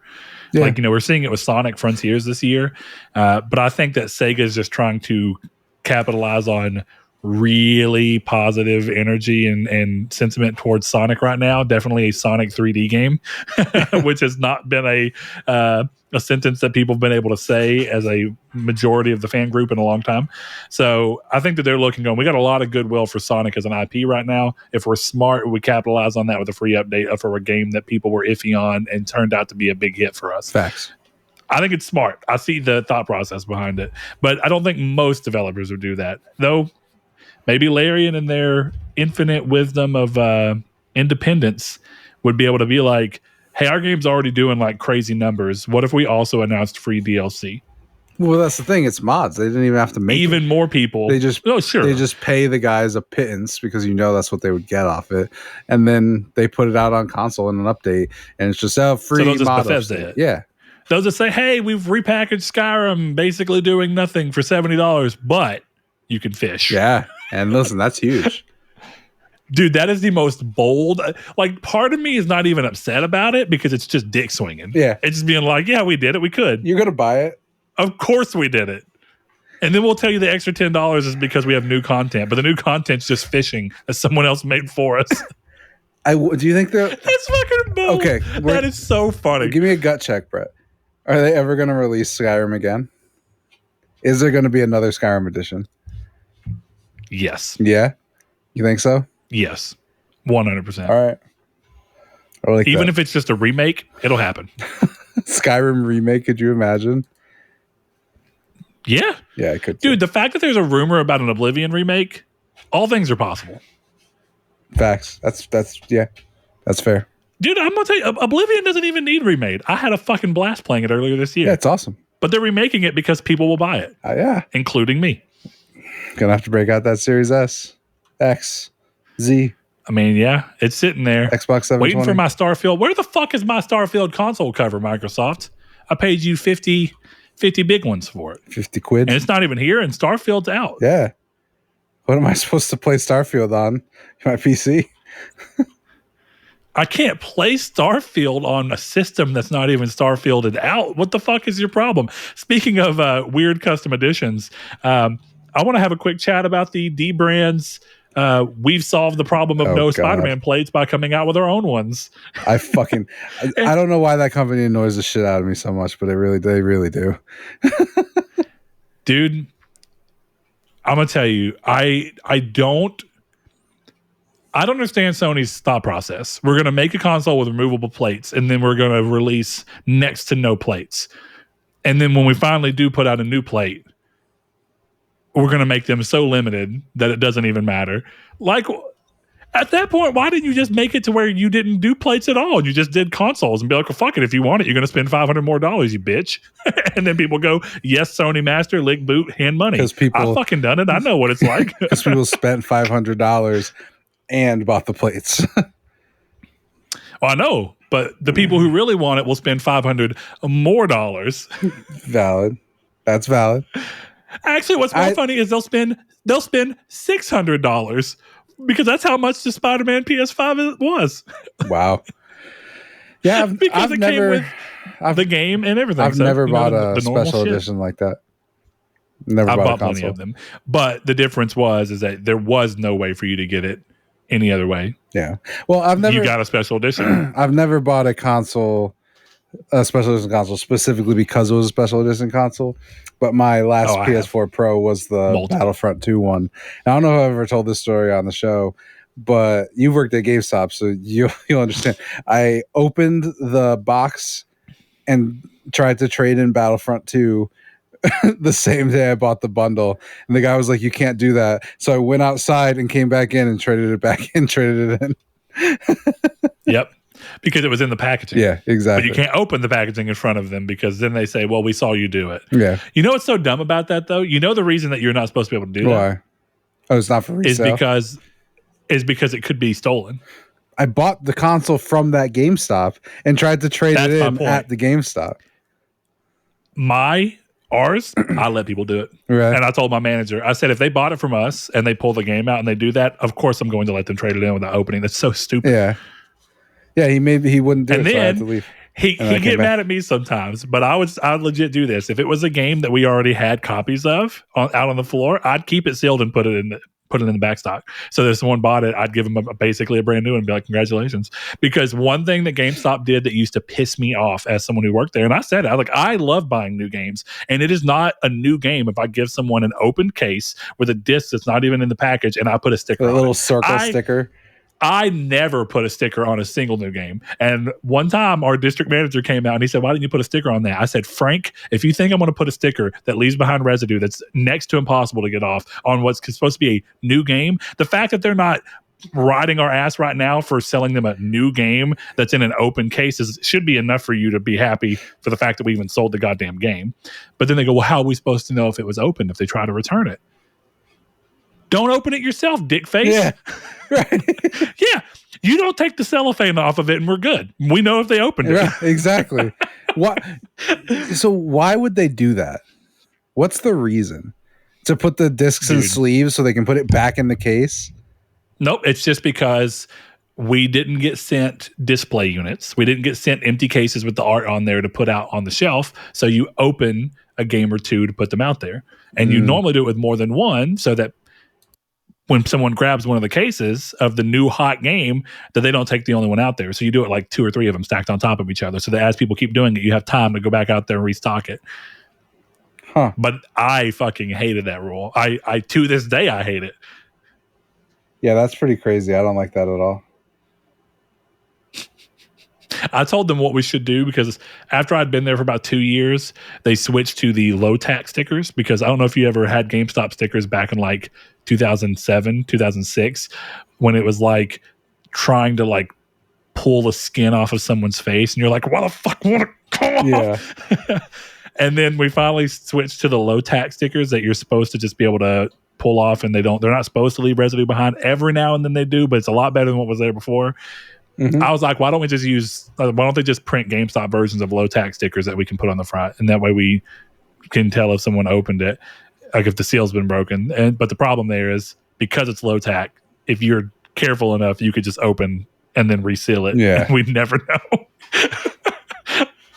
So point being, it is what it is. Fuck GameStop. I mean this with my whole chest. Fuck GameStop. I work there. I know what it's like trying to pay someone minimum wage to be a fucking salesman and offering them no commission while also telling them they'll get fired if they don't convince people to go into credit card debt and pay you monthly. That is a trash system. It is so dumb. So dumb. I hated it. Yeah. Well, war stories for GameStop. Total the line. All right, we've got one question that we did not work into the show, and then we've got a Velvet's Corner that's sure to delight, Chris. Oh, that's hot. All right, so the last question for the show, here we are. Jehudi MD, longtime listener, longtime patron. He says, what's your go-to fast food chain burger? Home burger topping. So if you're going to make one at home, what are the toppings? So let's do the fast food burger first. What's your go-to one? It's a hard question because my go-to is McDonald's because that's all that's here in my town, my immediate area. Yeah. Okay. But you're on the road. You're away from your immediate area. Wendy's. It's easy. You're Wendy's. Spoiled for choice. Wendy's? Easy Wendy's. Yeah. Wendy's is pretty good. It's not my choice, but Wendy's is very solid. Don't fucking say Burger King. No. Oh, thank God. I would have had to leave the show. I genuinely don't know how far stretched out this company is. So I know that you've had them because if I'm not mistaken, we went and ate them on the way back. Yeah. Whataburger. Yeah. That was pretty good. I think Wendy's. Whataburger's good. I think Wendy's clears, but Whataburger was pretty good. Well, I'll tell you this much. That Whataburger was good. It is not as good as the 2 Whataburgers we have here. Like, I was actively a little disappointed because I was like, Chris did not get top tier Whataburger. But as with all fast food restaurants, like I had Wendy's the other day and it was actually an incredibly mid burger. It was very dry, even though I asked for no mayonnaise and just ketchup, and they still put mayonnaise on it and a shit ton of it. The patties themselves were still so dry. Yeah. That I was like, when you have to like chew big, because you're like, what the fuck? Yeah, why is this like, it's sucking the spit out of my mouth? Cold fries do that. Ugh. Now, the fries were popping when we had Wendy's the other day. They were salty and crisp and good, but the burger was incredibly disappointing. So then here's the question. Nothing like getting a fucked up Baconator. Yeah. Like, how do you fuck that up? Yeah. If I can reshape the question a little bit. Okay. What is your go-to fast food burger when it's at the peak of quality? Right? Like when Gordon Ramsay is behind that line. Yeah. Yeah, it's still Whataburger for me. Because I've tasted the gods as far as fast food burgers. I've tasted the gods from Whataburger a few times. Yeah, because it's hard because I do think the double quarter pounder is that burger. And here's the thing. I've worked at McDonald's, so I've had a fresh off the grill, all fresh menu ingredients, double quarter pounder. I'll give it to you, man. I have had about 4 double quarter pounders with bacon that have made me go, there's no fucking way this is McDonald's. Yeah. It's genuine. But that's the best This one. is what I'd say. Even though I really liked it, and I mean really, I was like, it was one of those things where like in the best way possible. Some people are like, I'm sure. But I like a juicy burger. And like, biting into it and the grease is dripping off the back. Squirts and all over. The way I eat a double quarter pounder when I do get them is I just hold the box with my pinkies and my thumb. And then I just have the burger like in my... It's really hard to describe. And then I just eat it over the box so that anything that would come out of it or be a mess would just fall into the box. And yeah, I've had some that I've been like, wow, this is genuinely incredible. But here's the thing. While you still might be right, I still think the best I've had from Whataburger is better than that. And it's far more consistently that than McDonald's. Hold on. You know what I mean? Yes. Because that's the thing. I only pick McDonald's if it's the best chef there and he actually cares that day. But here's the question. Is Five Guys fast food? I struggle with this because Five Guys was almost my answer. But I decided that I didn't consider them fast food because at least the ones we have around here, you have to go in an order. So here's the thing. There's no drive-through, and you do have to generally wait longer. As a restaurateur, I know that it's definitely not a restaurant. Five Guys and those type of things, Five Guys, like Burger Fi, if you have that one, Shake Shack, those are considered fast casual. Shake Shack I've had. Yeah. Because we don't have, but the only reason that they're not fast food is because there's no drive-through. That is the classification. Yeah. So Five Guys might be the answer. If we're going to include places like that, it is either Five Guys or Shake Shack. I've only had Shake Shack once, but it did a very good impression because I got the burger that had a hot link split in half on top of it. Ooh, that boy, it was fucking bad. I get really picky though. The moment I've got to go inside somewhere, my brain will start being like, okay, this should be restaurant quality or at least have restaurant quality options. And that place was really good, but I fucking love eggs on burgers. Yeah. That is like my go-to thing. I smack down eggs on burgers. So like going to the second thing, home burger toppings. If I'm cooking at home or if I'm at a restaurant where I know I get to control what it is, I'm getting Swiss cheese, provolone cheese over. Dude, not Swiss by itself. I don't like Swiss. Swiss and provolone. If they don't have provolone, which sometimes they don't, Swiss and a mild cheddar. That's where it's at. I'm not a huge Swiss by itself. I'm with you. I'm with you. I would never say Swiss on its own. Swiss is a great complementary cheese. I don't necessarily hate it, but I don't know if this is going to make any sense. Swiss cheese tastes like what I imagine spider webs taste like. That makes no sense to me. But okay, that's all I know how to say. What I know. But see, that's why I call Swiss a complementary cheese. Yeah. Its flavors are best brought out by a more flavorful cheese. Sure. That's why ideal pairing provolone Swiss. Ideal. Provolone cheese is so fucking good, and then if you put a little Swiss in there, it's like the provolone aims high, and you're like, oh man, and then the Swiss kind of pulls it back and like washes over your tongue in this slightly more dull way. I don't even know how to describe that, and I don't mean dull negatively. I mean like it pulls you back down and it kind of balances the palate. So it's like the reason I think I like Swiss is that you take a bite, and since the way that a burger is made, because like I get pissed off when people put cheese on the bottom of a burger. It fucks up the entire way that your actual bite breaks down the palate. It pisses me off so much.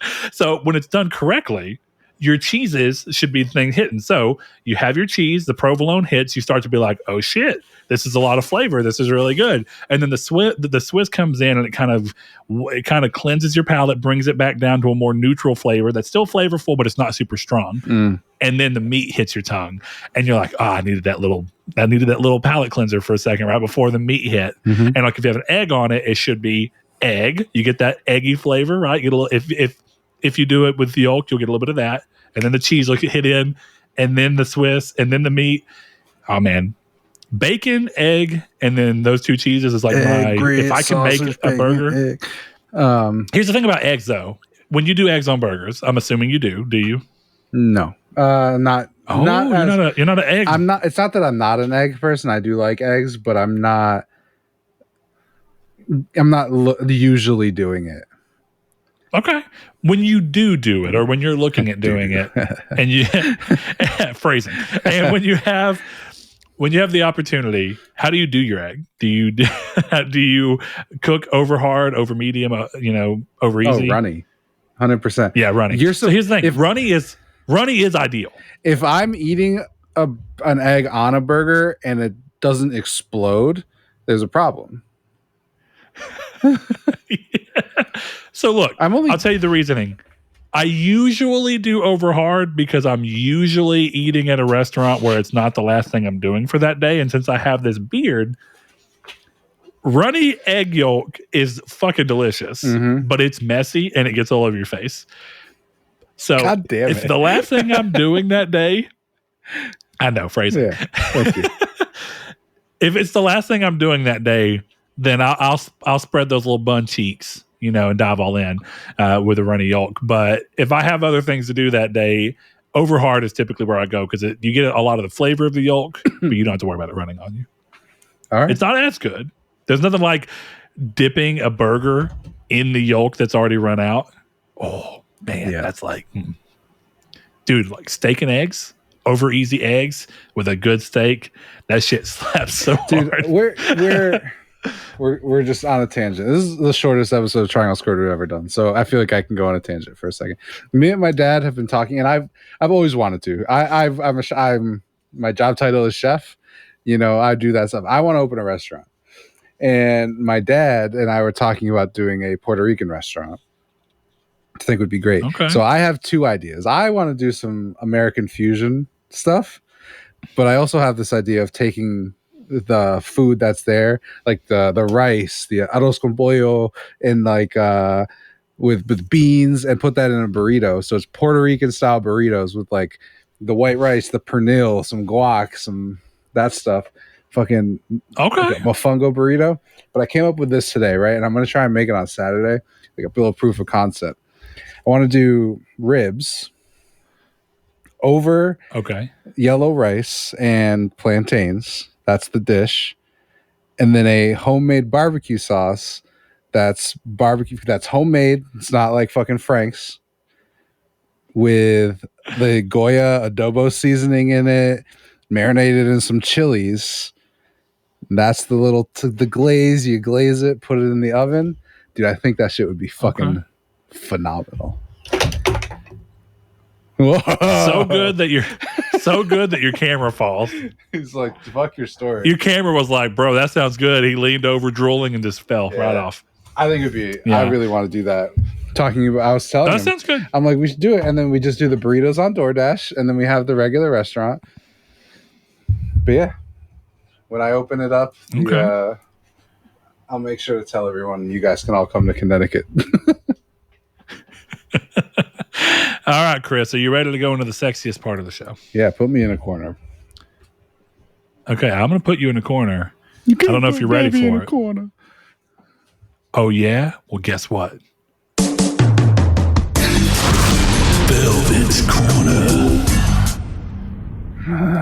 Chris is edged once more. I've got time, Chris. You shouldn't have told me when I have time to fix it. I will make sure that I go to the very edge. You have just over 9 weeks to fix it. 9 weeks. Nice. Okay. Well, Chris, Velvet has cooked up a game for us today. Hell yeah, brother. So he says it's game time again.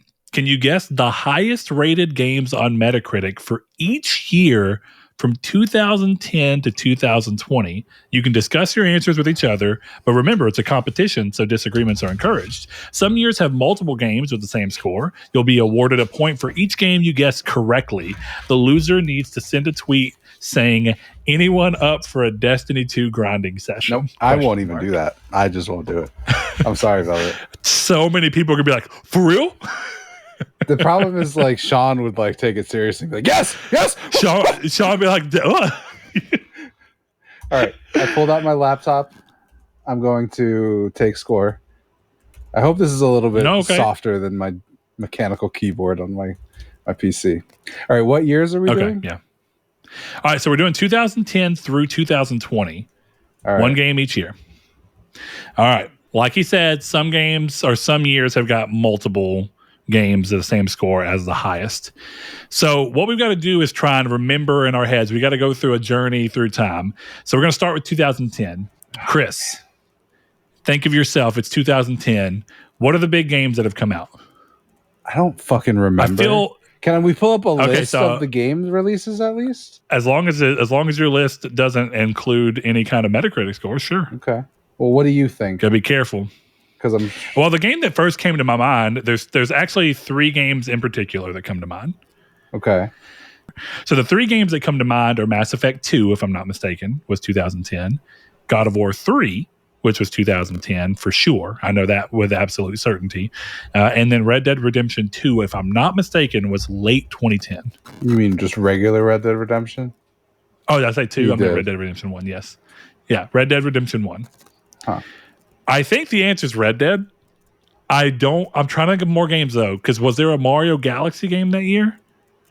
I think there was. Which year was Black Ops? Black Ops was a big hit. Definitely because of zombies. Was that 2010 or was that? That's what I'm not sure. 2011 was Modern Warfare 3. So Black Ops should have been 10. Okay. I like the logic. Okay, so where are we at here? How are you feeling?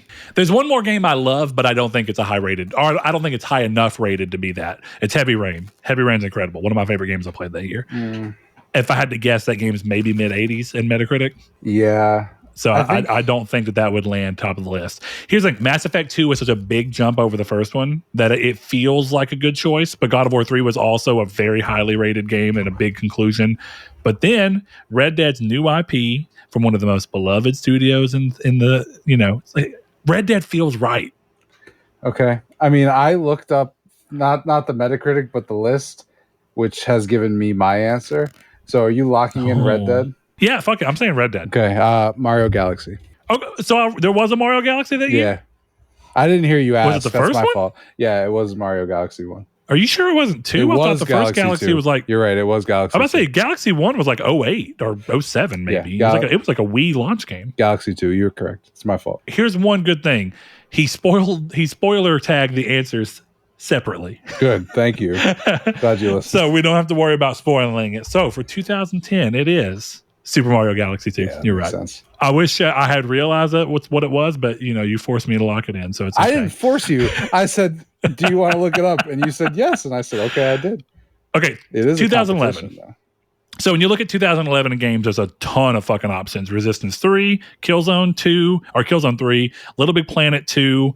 You had Arkham City was 2011, if I'm not mistaken. Skyrim was definitely 2011. Modern Warfare 3 was 2011. Yeah. Holy shit. I'm trying to think of any other big 2011 games that were swinging for the fences. I would probably just go with Skyrim. I think I'm just going to lock in Skyrim because I don't know. I don't remember gaming then other than playing Skyrim. The only other game I know for sure was that year, just because it was a big year for games in general, Portal 2 was that year. And Portal 2 is an incredible game and also a very highly rated game. Infamous 2 was 2011, but as much as I love that game, that is not a top of the list game. I'm very doubtful that it is. Witcher 2, at least the 360 version. I don't think so. I mean, I wouldn't call it if you want to call it. I'm not saying that's it, but I'm pretty sure that's that year. DC Universe Online was that year. I know that's not it. Well, there's a Mario game, Super Mario 3D Land. That's a sleeper. Oh, Rayman Origins was 11. Yeah, that's right. That's a killer fucking game. Yeah. Shadows of the Damned, classic. That's a great game too. Alice Madness Returns. I knew there was another sleeper in there.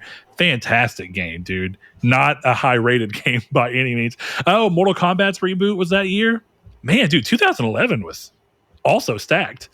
Yeah. Dead Space 2 was that year. Dead Space 2 is incredible. What are you locking in? Now I have to ask myself, is Dead Space, Skyrim, or Portal 2 more likely? Arkham City is also very highly rated. I'll say I kind of regret not picking Portal 2. I could see it being Skyrim, but Portal 2 feels like it's possible because that game was just beloved. I'm gonna be ballsy. Okay. I'm gonna say Arkham City. I know that you don't love Arkham City in comparison to the rest of it, but Arkham City was like a rousing success in almost every response. So there we have our answers locked in. There are 2 games. So it says some years have multiple games with the same score. You'll be awarded a point for each game you guess correctly. So since we know there's 2 games, I want to guess 2 games, and my 2 games are going to be Portal 2 and Portal 2 and Batman. Skyrim and Portal 2. Fair enough. All right, let's find out. Arkham City and Skyrim. So we each get 1 point. Nice. Each get 1. See, I told you, Arkham City was like a big deal. Yeah, clearly Skyrim I'm one was. of the only people who doesn't like Arkham City. I do know that. Yeah. You are one of the craziest people I know, but we still love you, Chris. Thanks. All right, 2012. So let's look. All right, so look, how many notable games this year? 2 games.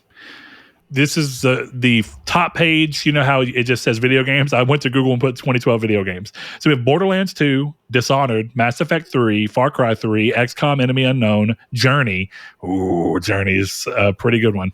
Halo 4, Assassin's Creed 3, The Walking Dead, Max Payne 3, FIFA 13, Diablo 3, Street Fighter, Cross Tekken, Need for Speed Most Wanted, that bastardized version of the game. New Super Mario Bros. U, Hitman Absolution, Fall of Cybertron. Yeah, that was 2012. That's a killer game too. Let's see. Persona 4 Golden. That's probably the answer. That's one of my answers, yeah. Let's see. Kingdoms of Amalur was that year. Definitely not the game, though. Dream Drop Distance. So there's a lot of good games that I loved in that year, but I can see from what I can see right here, I know exactly why it's not. Twisted Metal came out in 2012. Great game. Not the type of game that you go, oh, yeah. One of the biggest scoring games of the year. I have my 2. And I'm fighting with myself because I've got 4 in mind. I'm thinking a sneaky pick in Guild Wars 2. There's a chance. I don't remember. I played Guild Wars 2 at launch and wasn't as happy with it as I wish I was because I loved the first Guild Wars. Oh, man. Yeah, Little Big Planet PS Vita. That's a fucking great game. Yeah, also not a game that just scored crazy. I'm going to say... Oh, man, this seems bold. I don't know if this is going to be right, but I'm going to say Persona 4 Golden and Journey. Okay. I changed mine, and mine was originally P4G and Journey. Mine is now Borderlands 2 and Persona 4 Golden. There's a part of me that thinks Far Cry 3 might have done better than we think. Far Cry 3 was my like snap pick. Yeah, it's rotating in my head as like maybe that was the right choice. You ready? Yeah, hit me. Persona 4 Golden and Mass Effect 3. So we both get 1. That's nuts. Dude, I don't remember Mass Effect 3 being... Maybe it's just because of how much online hate that game got. Yeah, I think that's really what it is. That's crazy. And I worked at GameStop at that point. So when people were coming in, I remember people coming in, trading the game and be like, this game shit, man. This game sucks. Completely fucked up the whole series. I was like, good Lord, people. It's to be honest, because me. I was a broke gamer boy, that's part of why I did not buy that, why I didn't worry about playing Mass Effect 3. I didn't really care to play it day one, and then all the weird sentiment around it, I was like, I'm just gonna not play that one. Yeah, I think it's so I've played the middle game of a trilogy, and that's it. You're a wild man. I played Mass Effect 1. It was just horribly broken and glitchy on 360, so I never beat it. Fair. Wild year. All right, 2013 in video games. This was the year of Xbox One and PS4. Here's the thing. None of those games are it. So immediate answers would seem to be GTA 5, The Last of Us. How many? BioShock Infinite. Let's find out. There's only 1. So GTA 5, The Last of Us, BioShock Infinite, DMC, Devil May Cry, the Ninja Theory game came out. Great game. I don't think it scored that high. Beyond Two Souls was a swan song. I know that Knack and Killzone Shadowfall are definitely not in the running as much as I enjoyed those games. Tomb Raider's first entry was that year. Also 100% did not. There's no way.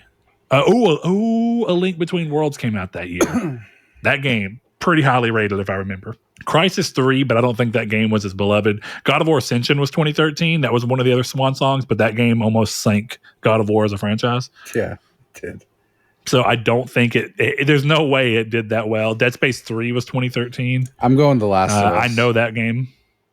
The Last of Us feels right, but since we're playing wild card, right? I don't want to choose the same thing as you, even though I know it's going to be potentially destructive to me. I'm torn between GTA 5 and BioShock Infinite. BioShock Infinite, I could see it. But I could also see a Link Between Worlds. But I'm pretty sure the gaming industry would have been crazy in a year with The Last of Us and GTA 5 if someone was like, The Legend of Zelda Link Between Worlds is actually the best game this year. But online discourse was a hair different back then. Yeah, it was. Twitter was new. It wasn't really online or discourse. It was just Jack going on there and be like, I'm on, everybody. What's up? On OG Twitter. All right, I'm going to have to commit. And I'm going to commit to a bride that I don't love, and I'm going to say GTA 5.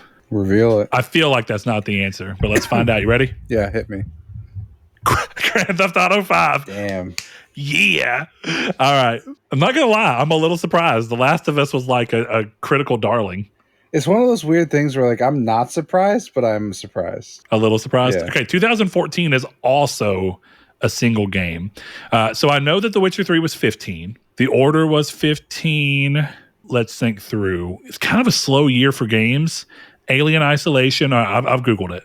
So, South Park Stick of Truth, great game. I know that it didn't score that high, though. Divinity Original Sin might be a good choice for that. Second Son came out. That's right. It was a March title for that. Sunset Overdrive, the Master Chief Collection, Assassin's Creed Unity, Diablo 3, Reaper of Souls, if that got its own thing. Did PT get reviewed? Because that was PT's year. The Talos Principle, great freaking game, so good. Holy crap. Forza Horizon 2, Destiny. Destiny was loved, but it had a lot of issues at launch. I don't think that's it. Advanced Warfare, Shadow of Mordor, Far Cry 4, Dragon Age Inquisition, Dark Souls 2. Dark Souls 2 is probably not the answer. This is a sort of hard year. Do you know what I've figured out? Do you notice that every other year has been like, holy shit? Yeah. Yeah. We're in the off year. Good games, but none of them are blowing your mind. All right, Chris, from what I've said so far, what's crossing your mind? How many games? One? I'm torn between two. Do you want to go ahead and lock one in? Fuck it. I'm going Bayonetta 2. Bayonetta 2. Okay. There's a decent chance. I don't think Ground Zeroes is going to be it. If it was Metal Gear Solid 5, I would say absolutely. That's probably the one that got it. But it's not. So I'm going to say Transistor.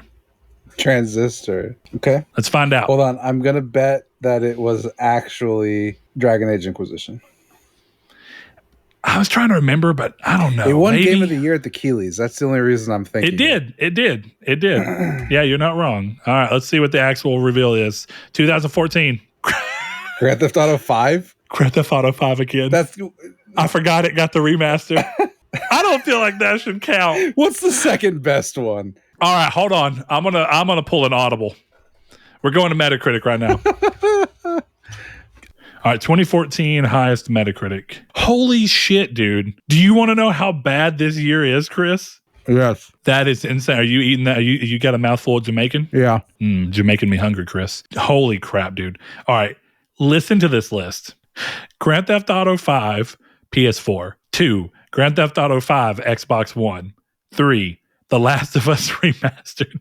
The whole year is just, dude, the new games that come in are so much later. All right, hold on. I'm going to see if either of our games are actually the first. Dude, crazily enough, if you had to go through every game, this is such a hard game to think that this would be it, but it's actually the first game that's a new game for that year is VVVVV. No shit. Yeah. At a 95. That's actually a pretty crazy score.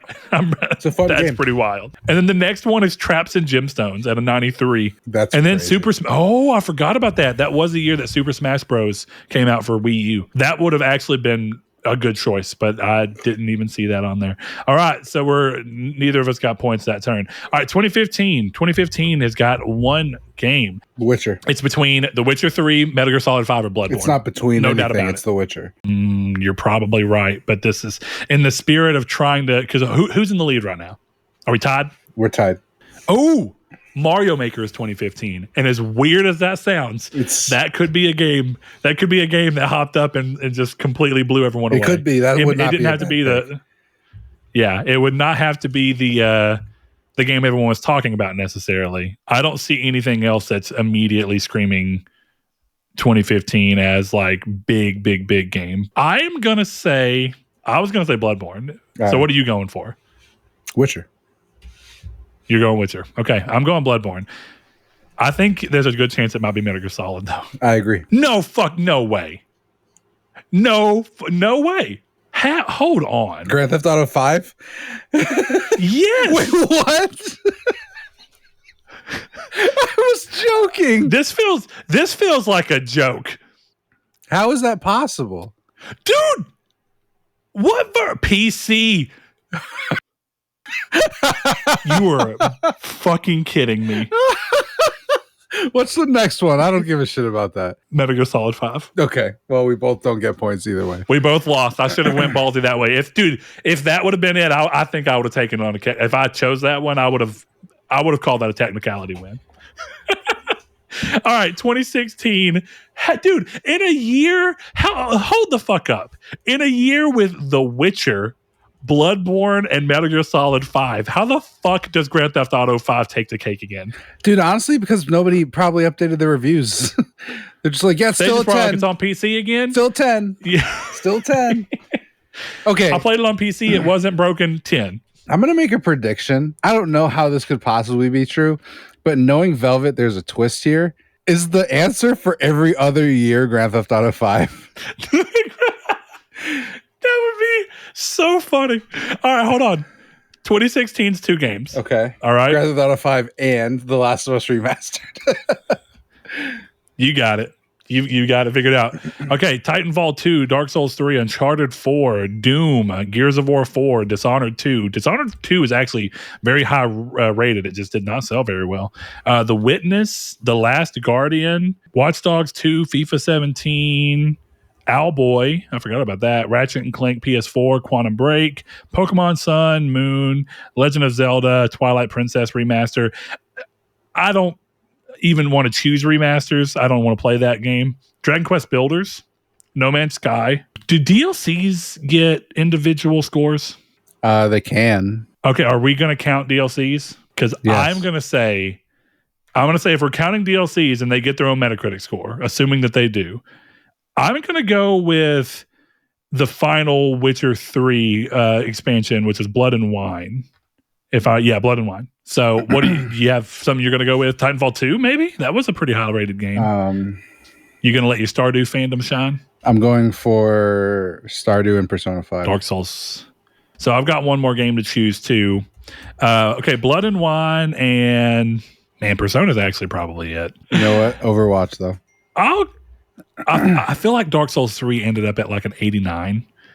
I don't think it broke 90, and I don't think that a game that won this year is not going to have broken 90. Overwatch probably is a good one. I'm going to go ballsy and just say Overwatch. So Overwatch and Blood and Wine. And you had, let's see, we're going to reveal them. Uncharted 4 and Inside. Really? Listen, I don't intend to double check you, but I'm curious. And I forgot, Inside's a good pick. I'm not actually questioning that so much as I'm not surprised by Uncharted 4. So I'm on Metacritic right now, and it says for 2016 games, The Witcher 3, Blood and Wine is it. And then Odin Sphere Lufthauser, I think it was a port for the Vita, is the next game, and then Inside, and then Uncharted 4. So here's the question. I didn't get the answer he gave, but I got the answer that I can actually look up right now. So now I'm curious, what did he look up? Well, it's Velvet's Corner, so. Is the Metacritic like backwards in the UK like y'all streets are? Probably. Okay, I'm going to look real quick. He says rated games on Metacritic for each year. So if you go specifically to PS4, then it does show Uncharted 4 and then Inside, and then The Witcher 3. Do we want to start looking at this competition through the lens of PlayStation games? From what I can tell, Blood and Wine got a 94 on PC, but only a 91 on console. Okay. So are you getting a So point? that's why it's there. That depends on what you think. His instruction was not PS4 games, but clearly the answers that we got whenever I searched through PS4 only did give me his answers. So, Chris, what do you think? Let's just go with PS4. We'll tighten it. I like that. Okay. So the question is do I get a point here, or do we just move forward knowing I'll give you a that point. we need a PS4 and just because I wouldn't have guessed Okay, fair Uncharted enough. either way. I would have gone Overwatch next. Yeah, fair enough. All right, 2017, 2 games. Oh, I can't believe I'm going to say. 2017. Oh, this is easy. It's only one game, correct? Oh my God, I know the game. Yeah, everyone does. We just give each other the points. But Breath this of the is Wild. unfortunate. It's Breath of the Wild, or it's Mario Odyssey. They might have actually tied, but Breath of the Wild was definitely the big game talked about. I'm going to give you. I'm just going to let you have this one. Well, hold on though. We just said PlayStation games, right? So if we're going PlayStation, Breath of the Wild's not even in the running. I'm going I Nier don't know. Automata. Yeah, if we're going PlayStation games, I'm going to put Breath of the Wild in hold on. parentheses just because I don't know what he's going to say. Yours is Breath of the Wild if he's including non-PS4 games. Yes. Mine's going to be Mario Odyssey if he's including non-PS4 games. If we are including PS4 games, I am also going to go Nier Automata, even though I think it may have gotten the 90s. Hold on, Spider-Man came out that year? I think Spider-Man landed at 88. It did. At 85, I think. Destiny 2 was that year. Hellblade was that year. Injustice 2 was that year. Hollow Knight was that year. Hollow Knight. I'm changing my answer. Yeah, sorry, I'm copying you. I'm changing my non-Nintendo answer. Actually, that may have beat out even Nintendo. Okay, it would, but still, I'm gonna say. Oh shit! What else is that year? No. Did Hollow Knight come out on PS4 that year? Oh, I don't think so. It was Switch only that year. I think you're right. PS4 release, and we're gonna look it up. 2018, late close. 2018. But that game, okay, I don't know. This is getting harder by the minute. I'm going back to Nier, Phrasing. and I'm just leaving it. Unfortunately, I'm with you. I don't know what else that was on PlayStation that came out that year would have beat out Nier. Sleeper pick, Sonic Mania, dude. Sonic Mania is a good sleeper pick, actually. Very good sleeper pick. Oh, Original Sin 2 is that year as well. That's not a bad sleeper pick too, but I think that game maybe got an 89. I feel like I remember looking into it.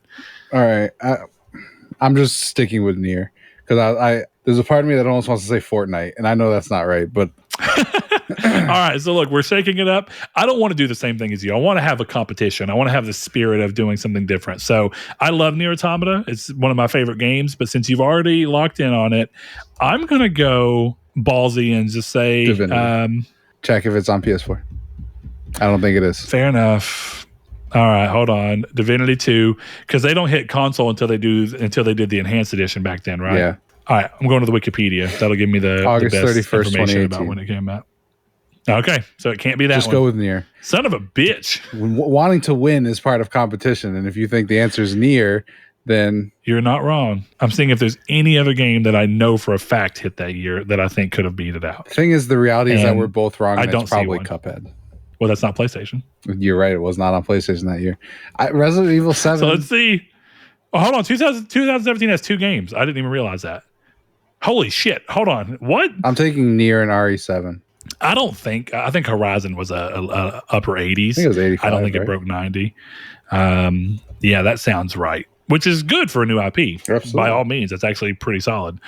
I'm gonna go real ballsy. I'm gonna fuck Nier and Destiny 2. Let's see. I don't think there's any way that's right. All right, look. Okay, Chris, we both get points. Breath of the Wild and Super Mario Odyssey, and that means my point from the last round is good because Uncharted 4 wasn't it. The Witcher was. So unless he's not counting DLC, but he did not clarify. I get a point last round, and we both get a point this round. Technically, he did say game, and I know it's pedantic, but I would say that DLC is not the same as a full game. Then I shouldn't have gotten a point that round then, I guess. But I did ask you whether or not you thought DLCs would be included. I thought you were asking for a point. I didn't realize. I forgot we had already decided. I'm giving myself a point. Well, no, I am too. You chose Breath and I chose Odyssey, and those are the two. The fucked up part is I would have taken both of them if I knew they were included because it was obvious. Yeah. See, well, that's as soon as you said the one game it's obvious, I thought, well, yeah, I mean, I know that's obvious, but Odyssey's there too. And I remember that game doing crazy well. I'm just going to give us both 2 points. There we go. The spirit of fairness. Yeah. Because we both would have taken those. All right. 2018. So 2018 feels like, is it going to be another one of the, God of War, Red Dead 2, Monster Hunter World? Shit, this is one of those years. How many? One freaking game. Shadow of the Colossus remake was actually really highly rated, but I don't think that's the one. I'm already locked in. All right. What is it, Red Dead? No. Bold. All right. Frostpunk? I'm kidding. There's God of War clearly is a very good choice. Are you going with it? That's what you're going with. No, I'll be the evil villain. Are you going God of War? Go ahead and lock in. I'm not going God of War. Okay. I already typed in my answer. So. Oh my God, I know what the hell it is. Let's see if you picked the same one as me. I already know. It's Smash Bros. That's what I picked, yeah.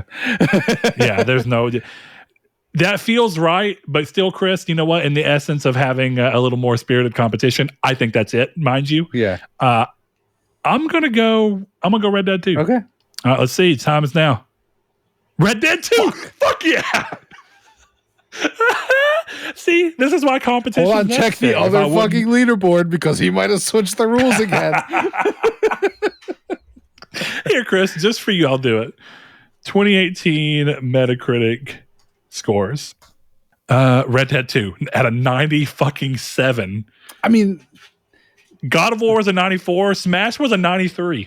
Honestly, that makes sense. Quite a bit off. All right, 2019. Look, that was just a big year for games, man. Also, Hades is at a 93, right above in this list, right above. And you know what's funny? I knew Celeste, and I almost said Celeste, and that is right after God of War. Damn, dude, 2019 is hard. Yeah, 2019 is hard because my heart, even though I know it's not true, wants to tell you Days Gone. I was gonna go Rage 2. I don't know. If I have to be real about it, probably Sekiro or Resident Evil 2 remake. I actually think it might be Resident Evil 2 remake. There's no way it's Fallen Order. It could be The Outer Wilds, even though I haven't played it, is a very beloved game, so it could be The Outer Wilds. I don't think it's MK11. I know it's not Borderlands 3. I know it's not A Plague Tale: Innocence. Link's Awakening remake was that year. I don't think it's that. We know it's not Days Gone. Rip. Bloodstained Ritual of the Night, great, but I don't think it did that good. Untitled Goose Game was a surprising hit. That could technically be it, but I don't think so. I know what it was. It's Anthem. Oh, man. Chris, I'm going to be ballsy. Okay. This feels potentially off the cuff. Hold on, let me make sure it's one game. No, 2019 is 4 fucking games. Okay. All right, here you are, Chris. You ready for it? Yeah. I'm doing Sekiro, Fire Emblem 3 Houses, Resident Evil 2 Remake, and what do I want my last one to be? It's not Control. I know that. I know it's not Control. Fuck it. Super Mario Maker 2. Okay. Actually, Link's Awakening. I'm going to trade out Mario Maker 2 for Link's Awakening Remake. Okay. Do you have 4 you want to lock in? Yeah, I am not playing in the spirit of difference. I'm going Sekiro, Fire Emblem, RE2. Because I know it's right. But here's the thing. We're going to differentiate here. I just have to make sure. DMC5 is actually a really good choice here. Disco Elysium is a good choice here. Oh, Disco Elysium, easy. I'm going Disco. Okay, there you go. Disco. I'll let you keep it. All right, here you go. Ready? Yeah. Divinity Original Sin 2. Fuck you. Because that's when it hit console. No, it didn't hit Red Dead Redemption 2. Hold up. How is Red Dead 2 on here? PC. That game never came out on PC, yes, did it does. I have it on PC. Oh, it did come out on PC? Then that might be it. Red Dead Redemption 2 PC release. 2019. That's fucking it. God damn it, Chris. Fuck that shit. Skip that shit. Fuck that. That's not real. You cut out, so I don't know what the hell I said. Fuck that shit. Cut that shit. Fuck that shit. What's next? That's not real. Those are my exact words. Okay, so Divinity Original Sin 2, Red Dead 2, Beat Saber, and RE2. Okay. None of us chose Beat Saber. Actually, a very sensible choice. I'm not surprised at all. So we both get 1 point. What are the 2 after? Oh, I have to look it up. Give me a second. I will. Because I don't like PC titles. I don't like the re-releases in there. That doesn't seem fair. But we lost points to all of those. So let's see. So Divinity Original Sin is that. Red Dead is the next one. RE2 is the next one after that. Dragon Quest 9 Switch release is there. I don't think that's. We're going to not count that one. If we're not counting DLC, then Final Fantasy 14 Online Shadowbringers doesn't count. Nier Automata doesn't count because that's port. Disco Elysium is the next one. tied with Sekiro. What do you want to do? Because that would give me 3 and you 2, or are we just each getting 1? What is your 3? What's your third one? Disco, RE2, Sekiro. Oh, you're talking about what we choose to include. No, I mean Disco is a new game. That was the first year that Disco came out, right? Yeah. As long as it is, I'll give it to you. Release date 2019, October 15th. Okay. So yeah, you'll get 3 and I will get 2. Love that. Man, it is kind of crazy. RE2 is that, well, okay, but he said same score. So actually, if we're going to back that off, there's only one game that is actually in the top slot here. Yeah. Instead of us bending the rules to say 4 games, it's 4 games that got the same score. And all 4 of the games he said did get the same score. So in the interest of that, the only game we actually got was Resident Evil 2. Okay. I took the points away. All right, 2020. Oh, shit. The sad part is I can't even think off the top of my head what came out in 2020. That's really bad. That's the thing, is a lot of big stuff, but trying to think of what's biggest. This is actually easy. Last of Us Part 2, picks? but it was incredibly divisive. How many picks? Final Fantasy 7 Remake. Huh? How many picks? Oh, how many games? Yeah, how many picks? This will be the last one, too. 1 game. All right, I got mine. 7 Remake, Half-Life Alyx, Doom Eternal, Spider-Man Miles Morales, Valhalla, Cyberpunk. I know it's not Cyberpunk, even though it would be cool if it was. Crash 4, Demon Souls Remake, which I think have we landed on remakes being different than remasters? I think so. Yeah, I think so. Spiritfarer, RE3's remake, Immortals Phoenix Rising, Crash Bandicoot 4, Astro's Playroom, Watch Dogs Legion. I mean, there's definitely a lot of games that year, but only a few that seem top of the list. So Last of Us Part 2 was very divisive, but still won a ton of awards, so it could be that one. Demon Souls was very well reviewed, and people really liked it. And Final Fantasy 7 Remake did well. I'm going to go 7 Remake. What are you going for? Half-Life Alyx. Half-Life Alyx. That's a very good choice. Let's see what it is. Fucking Persona 5 Royal.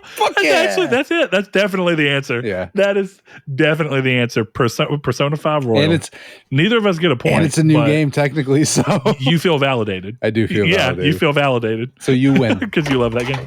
And fuck yeah, Chris. All my shit just fell down. Chris is so upset that he just threw his camera and microphone on the ground. It's not the only thing that fell either. My controllers fell. His controllers, see, look at that. He threw his controllers on the ground, all because he's going to have to go to Twitter and say anyone up for a Destiny 2 grinding session. That is his punishment for not having the aptitude in order to do this. Chris, how many points ahead of you was I? 2. I was about to say, if I'm only ahead by the point that we gave myself. Chris, I think you need a new camera stand, buddy. I don't have a camera stand. It's just on a Game of Thrones collector's edition DVD box set. All my wires are fucking.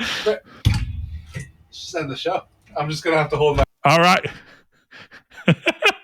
Chris, you just muted yourself again, too. It's so funny. All right, guys, this has been the end of the episode. We're ending out of the sexiest part of the show where Chris can edge a little further, even though you can't hear him. Velvet Corner. Let's fucking go. All right, guys. Chris is going and falling away into the darkness. He's entering the shadow realm. So without further ado, we love you guys. We thank you guys for joining us on this very weird impromptu episode. There goes me on the camera. For some reason, Chris is doing camera reception. If you want to support the show with more than just your time, head over to patreon.com/nartech and give us a little $1 per month to support the show. If you want to be part of any of our communities, head over to the social media platform formerly known as Twitter and find us at Triangle SQRD. You can find us in the link in the description below, whether you're watching on YouTube or listening on podcast services, by clicking the description and going to that Discord, hopping in there and seeing where you can find Chris and I. And lastly, there is a Facebook group that you can join called Triangle Squared PlayStation Podcast.